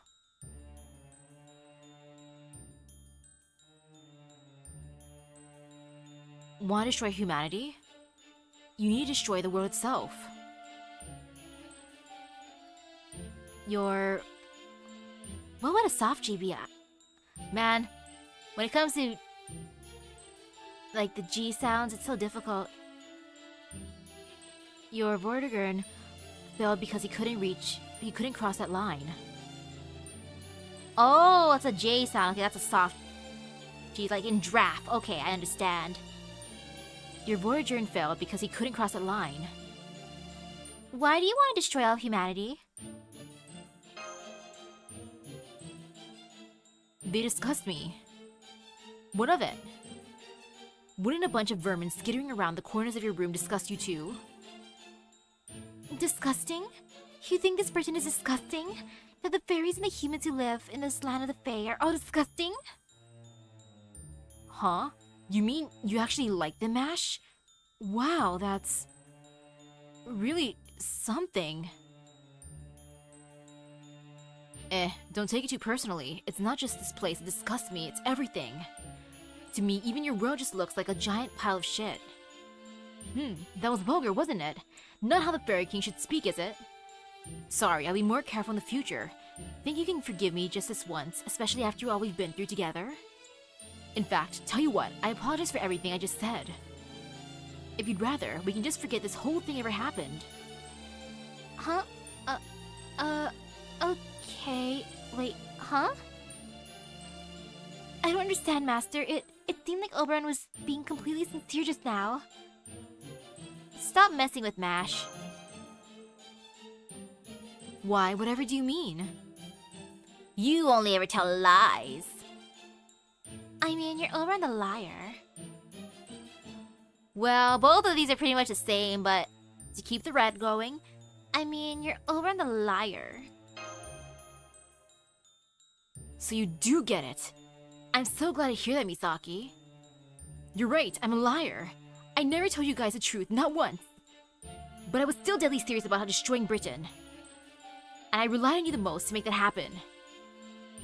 I mean, think about it. If someone told you to do something that's huge to destroy Britain, where would you even begin? I was as clueless as the next person. I didn't know what I was going to do.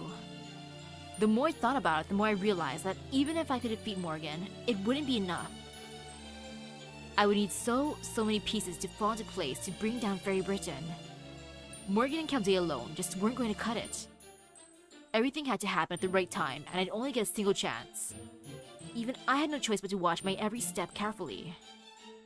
But then, I saw you on that beach, and I instantly realized, this girl's a total moron, the perfect performer. I just know she's going to make all my dreams come true. I truly believed it from the bottom of my heart that you were the worst, the best spectator I could hope for. The one I knew would bring everything to a spectacular end. Gee, thanks. So which is it, performer or spectator? Gee, thanks. Anyway, my intuition was right. You lived up to my expectations and then some. So much so that I wouldn't have minded letting you live. Except, I have to destroy Chaldea too. Vortigern's goal was to ensure that the false Britain finally disappears, since it's hung around for far too long after his death. But me? My goal is to wipe out humanity. And Chaldea's whole deal is protecting proper human history, right? Kinda makes us mortal enemies. So I'm gonna kill you all here so you can't change things up on me later. The abyssal worm is falling towards us.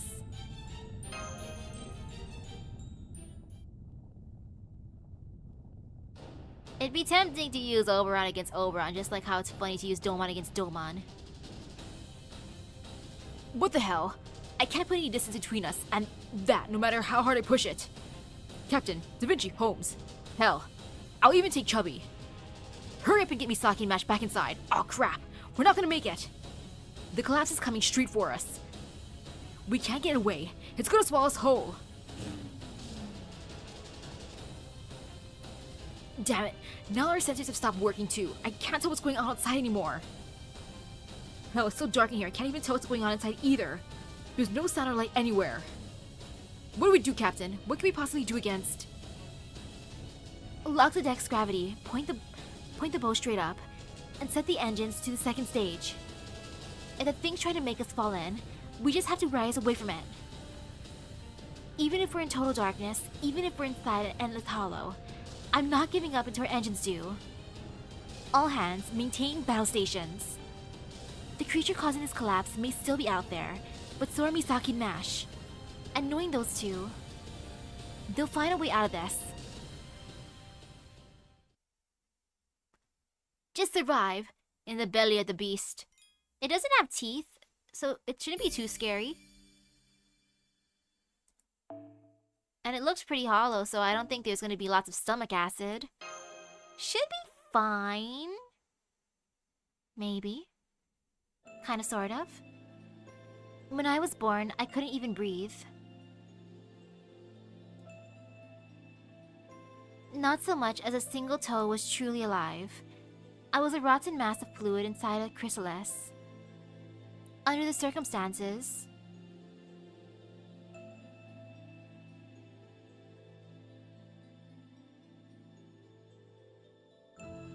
happy birthday!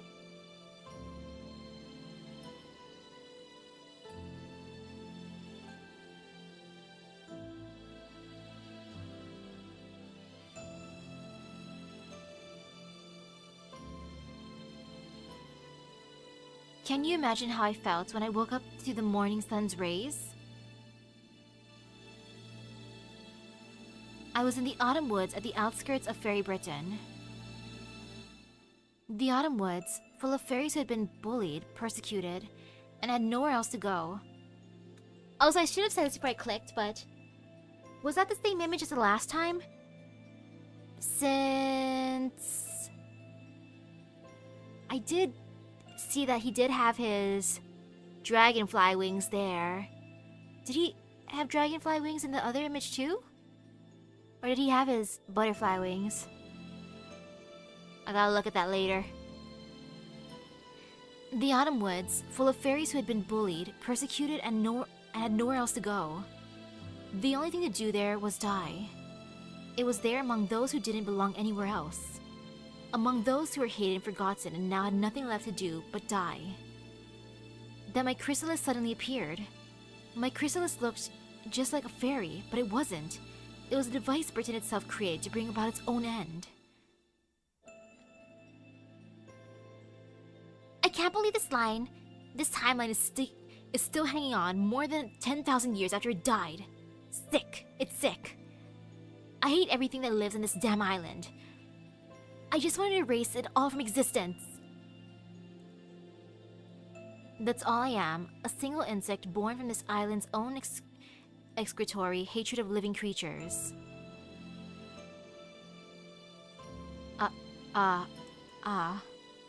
But of course, as an insect born of excrement, my birth was a wretched affair.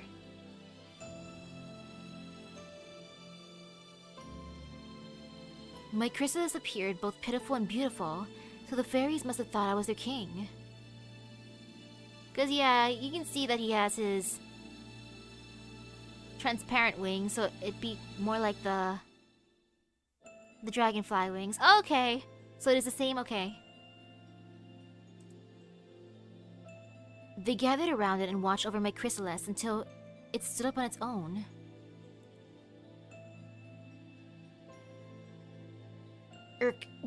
Oh gods, that was disgusting. Now that it was standing up, it was a chrysalis no longer. It was the perfect fairy tale king. The very sort those of the forest had long awaited. For it looked just like the fairy king depicted by a famous, talented, somewhat mean-spirited author. First the king of the Moors, now this. Huh, so I'm a ghost liner, a servant now. I guess as long as they're born from people's desires, it doesn't matter whether a servant's original is real or fake.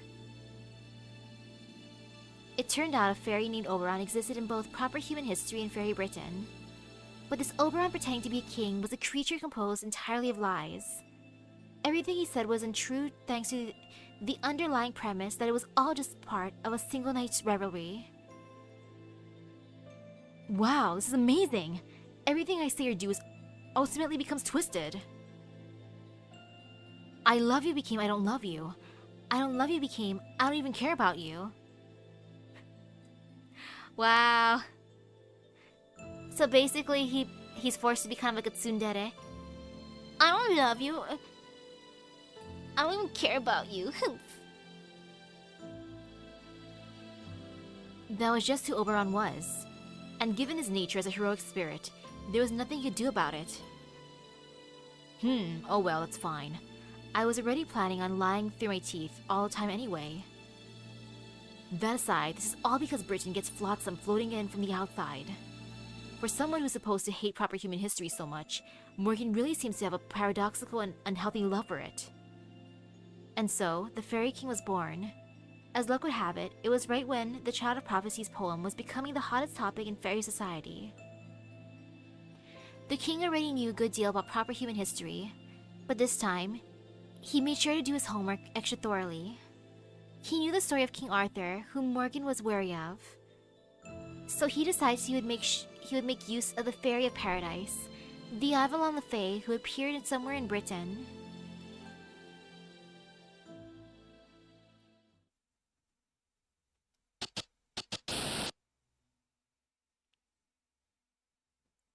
When I was born, I couldn't even breathe. Not so much as a single toe was truly alive. I was a rotten mass of fluid inside a chrysalis, and from inside it,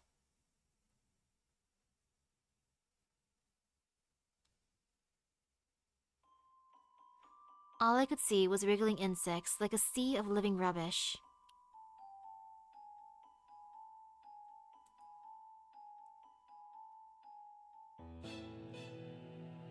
Oh gosh, he even has... Those are red ants. Those are fire ants, aren't they? Oof.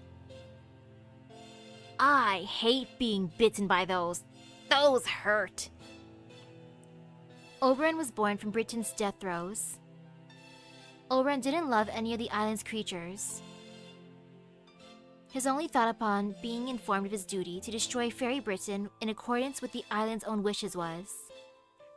Isn't there anyone else who could do it?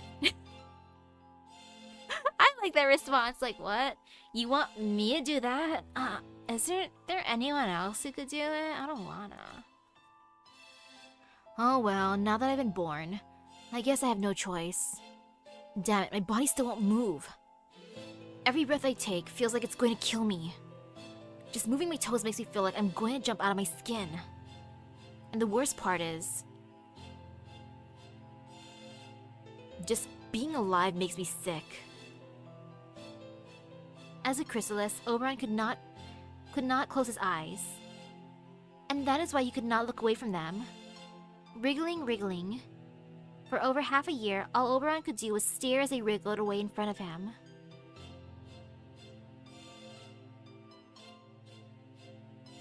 Oberon was born from a filthy sludge. Even inside his chrysalis, he was still no more than a sludge. Everywhere he looked, everything he saw looked like so much putrid sludge. He was disgusted by the sight of these vagrant weaklings clinging to unfounded hope. He was disgusted by these starved wretches now depending on him for help after they had been endlessly tricked and deceived by everyone else. He was disgusted at them at being treated like a king by these creatures who could only crawl, squirm, and wriggle. And above all, he was disgusted with himself for being at the very bottom of such an awful situation. He felt like a butterfly corpse, being swarmed by ants, the kind of thing that happens in trash heaps in the deepest dregs of the world. Pure loathing grew in his chest, but not for any one person in particular. He didn't despise the insects swarming him, or even himself for being swarmed. It was everything. It was the structure of the world itself. That is what Oberon decided had to go.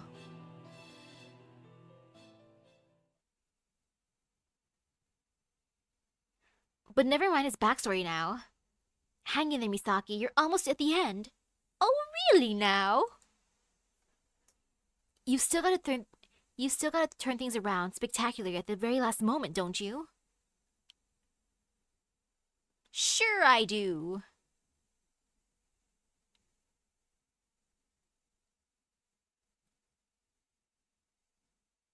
Head towards that shiny. That star. Huh? You're alive? That's strange. You do know we're in the abyss now, right? Oh, I see. Did you already overcome your lost will? I did. I really did. That would explain how you opened your eyes. I think that's just going to make your death much, much more painful though. But hey, you do you. Where are we? Where's Mash? What? She's sleeping right next to you, silly. She may as well not even be here though. She's not waking up. Hey, since you're awake and all, why don't we talk for a bit? You must be pretty tired, right? Here, have some food. It's one of those ration things. I found it in your ship while I was doing a little wandering inside. What, you're wondering why I'm being so nice to you? I'm not. I only went to your ship to kill your companions. I killed Mash first, you know. You're gonna die soon, too. You guys are falling inside an endless hollow right now. The abyssal worm's thorax is infinite. You see, there's no destination here, no endpoint. Everything it swallows just keeps falling forever. And since it goes on infinitely, there's no entrance or exit. Once you're swallowed, it's over. It doesn't matter how strong or accomplished you might be. Nothing can escape this hollow. Not unless you kill me. But nobody's going to wake up in here. They're all dreaming of falling. If anyone did manage to wake up, they'd be able to see just like you can. But most of them will simply keep falling. Frankly, I think you would have been happier that way too. Staying conscious in here will just make the rest of your short life hell. Think about it. Even after you die, you're just going to keep falling forever in the endless darkness. Isn't that horrifying? So what? Nobody's gonna save us? That would mean you're stuck in this hell too, you know? True, it does. But now that the abyssal worm has manifested, there's no avoiding the world being destroyed. So in here, out there, doesn't matter to me. My life was already hell. Anywho, there's nothing you can do now. You can't even perform a single summons in here. It's okay if I can't summon in here. We can just fist fight. There's been nothing like this place in human history, so you won't find a single heroic spirit record here. So how can you summon something that doesn't exist? You'll either go mad from the endless falling, or eventually you'll close your eyes and slip back into dreaming about falling. So which it'll be? If you decide you'd rather sleep, just let me know. Of course, if you still want to save the world, you don't have any time left to think about it. Now that the British Lostbelt is gone, we're back in the standard time stream. You said Chaldea observed the planets disappearing in 24 hours, right? They were right. You haven't even got a minute to spare at this point. If you want to save the world, you have to fight me. If you want to fight me, I'll kill you. I don't know about you, but that doesn't sound like a great way to die to me. Yeah, you're right. I couldn't agree more. Let's fight. I want to fist fight you, Oberon. I got this. I wrestled with goddesses. I have punched demon gods. Whoa, you actually tried to punch me! How'd you ever make it this far with a skull so thick? Oh, I'm so happy I actually tried to punch him. Don't dodge now, Oberon. You said I can't summon anyone, but I've been trained by Bunny Skahawk, so I got this. Oh well, if you're so eager to die, I'm happy to help you with that. I do enjoy watching people fighting battles they haven't got a chance of winning. I do have a chance. Huh? Where? Help will be here any moment now. Weren't you listening? I told you, no one's coming to... It's like you said, we're just bystanders, right? There's the chosen one! Teehee. Caster, to me!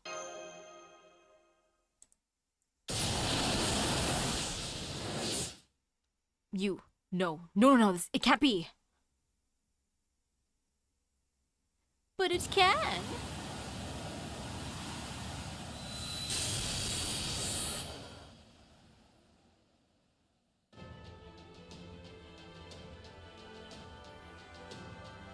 Time to beat Oberon up. I gotta punch my boy at least once.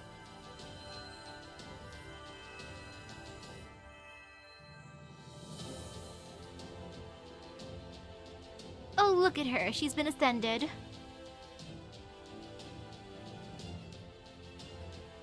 I have heard the foreign mage's summons and come to her aid in accordance with our contract. Ah, so that was the light she saw. Her being summoned by me. Ah, yes, let me summon you, ma'am.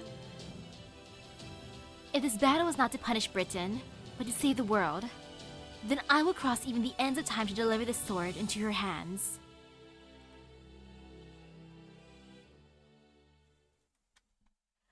The one time let me summon you actually worked. Let me summon you, ma'am.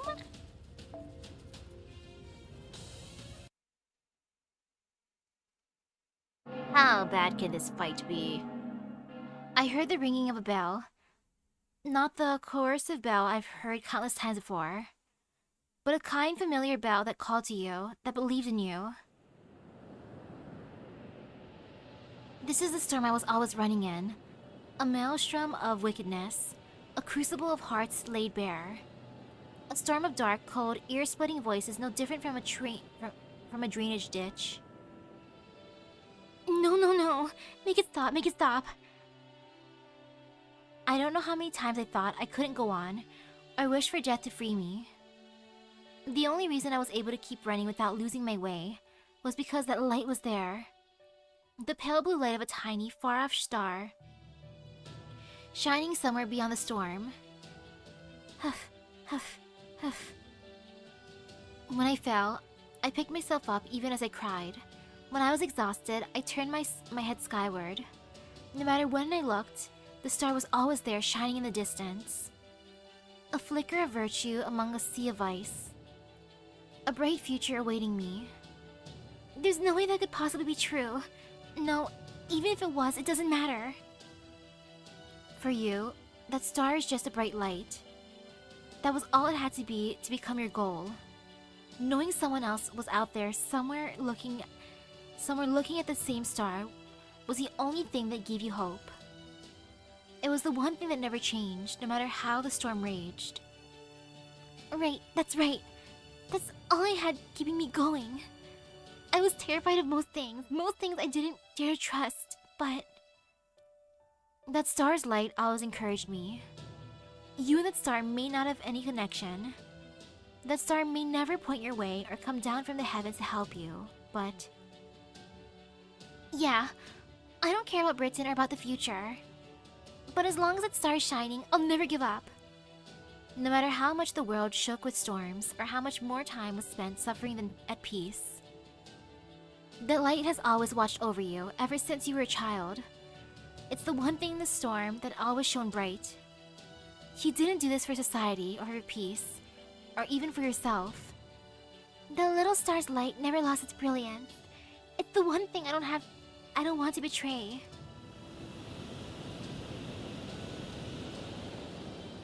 But it's all over now. Accept the bell's timber. Finish your journey. Just like she could never be happy in that white castle, your life cannot continue beyond this point. Continue down this path and you, the one who chanted the king's name, will disappear. You won't be needed anymore. Can you really do all that just for one lone star? It's such a silly, trivial thing like that, like not wanting to betray that beautiful star. Really worth going through with this?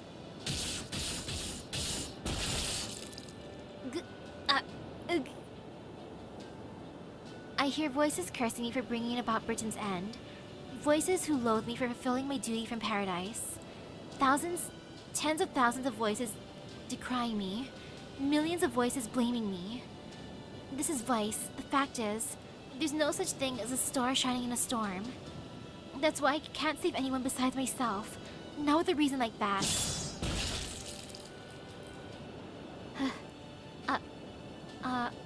Huh?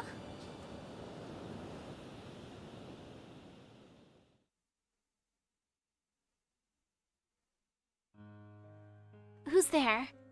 Who's protecting me? You're not doing a very good job, but you're still stretching your hands out desperately, trying to help me. Someone who lost their life because of your capricious whims. Someone you've long since forgotten. Someone from the fringes who's just like you. Her name is...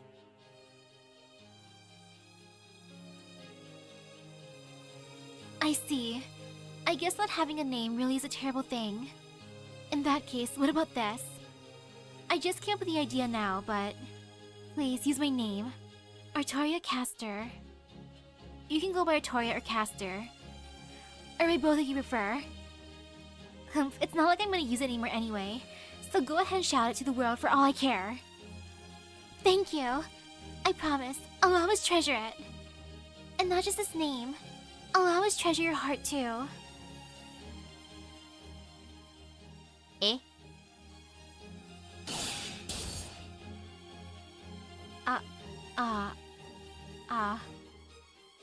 Her name was Hope.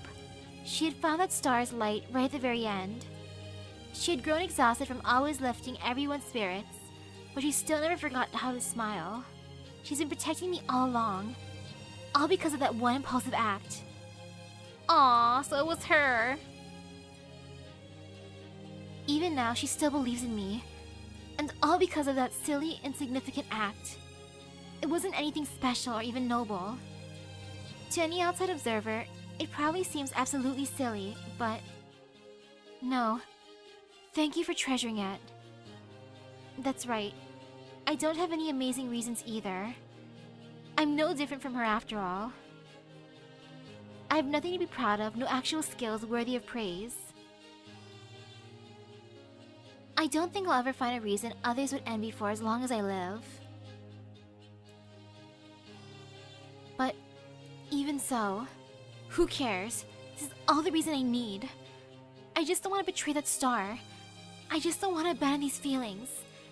Silly, insignificant reasons like that. But they've always been what we, and you, have had to rely on to keep going.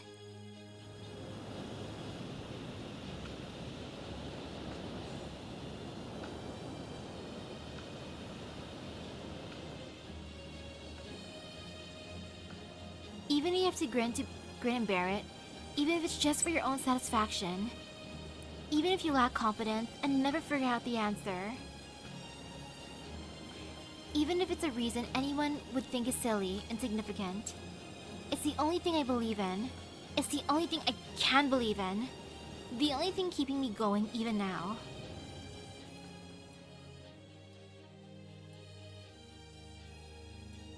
Farewell, young you. Now and forever. In time, the star beating within your chest and the timbre of the bells will resonate inside you.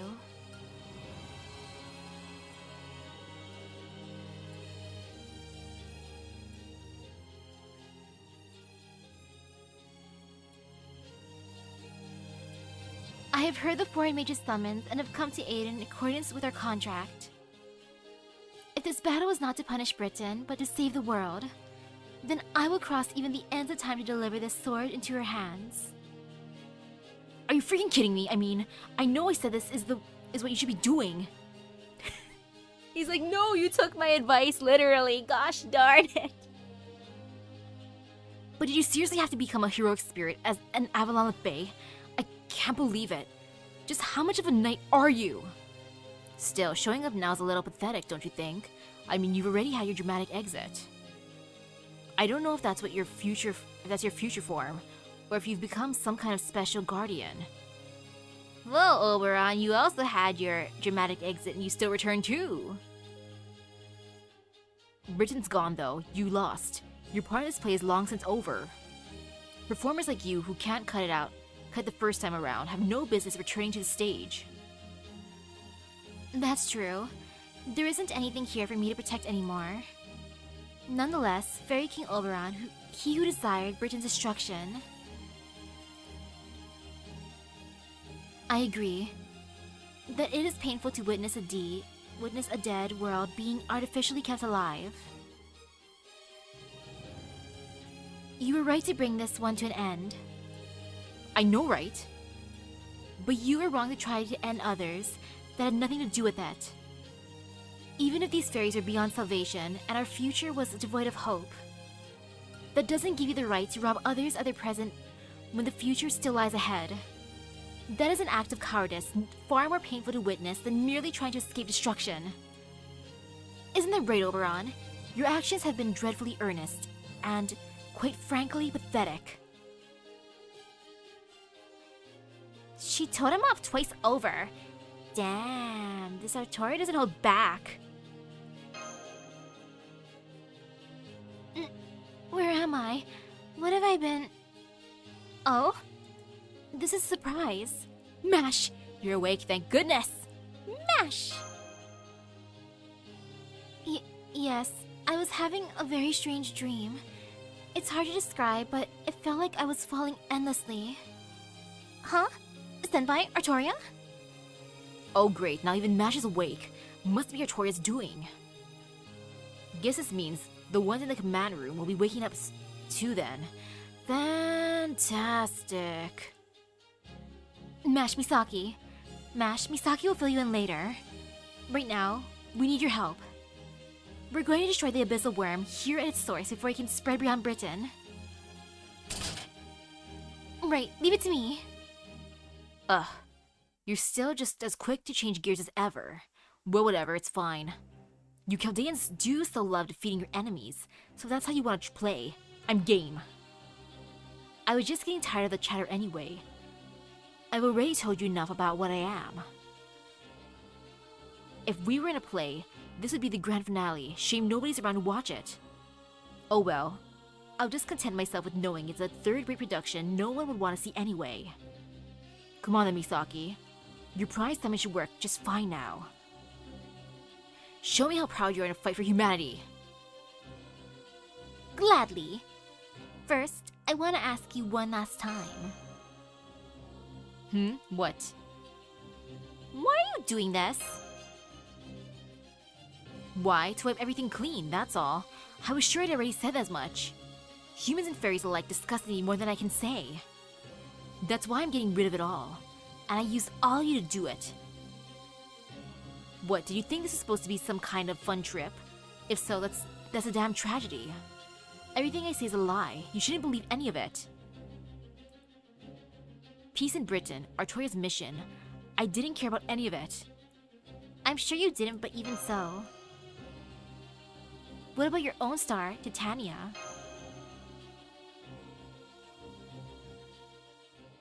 That is exactly what I hate about you.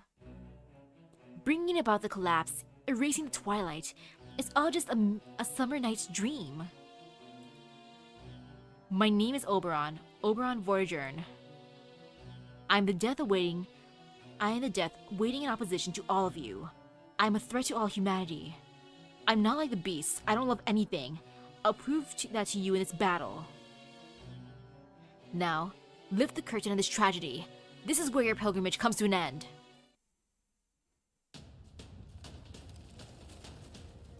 Yeah, he'd be salty that... his wife was not here. Which is understandable. I won't deny that.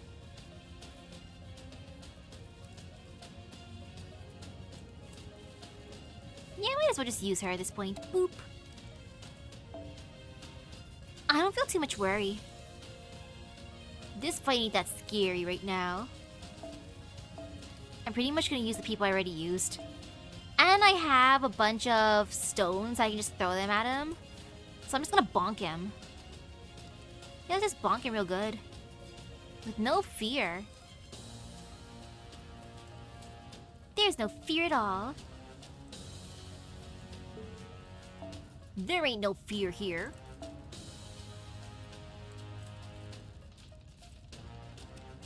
Doo-doo-doo.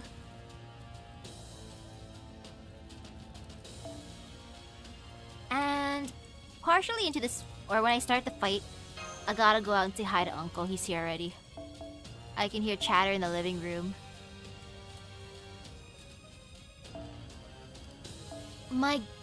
I was told that I have to ask about lunch tomorrow. Well, that's what Dad told me to do. Cause he's like, go ask about how we're gonna get lunch tomorrow, specifically either ramen or pho. Which is pretty funny, how he wants me to ask out of everyone. But I'm like, sure, I'll ask. I don't mind asking. I love food. And oh, okay, he just does extra damage to them. Okay. So I'm just gonna put other classes then, just in case. Boop. And boop. Okay, all good.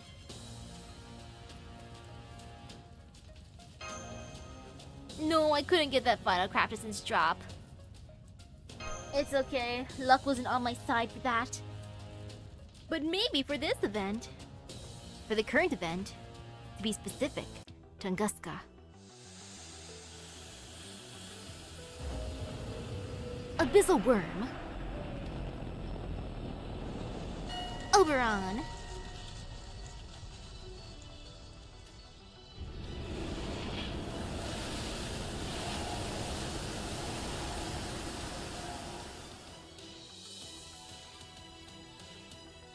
Look at this edgy boy. Silly, silly edgy boy. There's no fear here.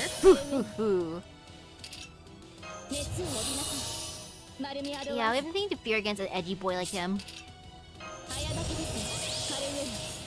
Hey, don't mind me. Okay. And then while I set this up, I gotta be right back. Hopefully my team does not go poof first thing. But I gotta say hi to Uncle and be like, hi, Uncle. So about lunch tomorrow, blah blah blah blah blah blah, and see what happens. So BRB. 勤務時間ですね。早期銀すなわちコスモス。エーテル宇宙、スカルの秩序。行くぞ。ツインミラドディザスター。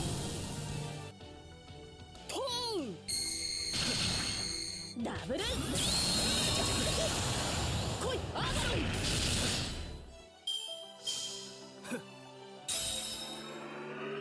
不思議。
actually broke a bar, yay!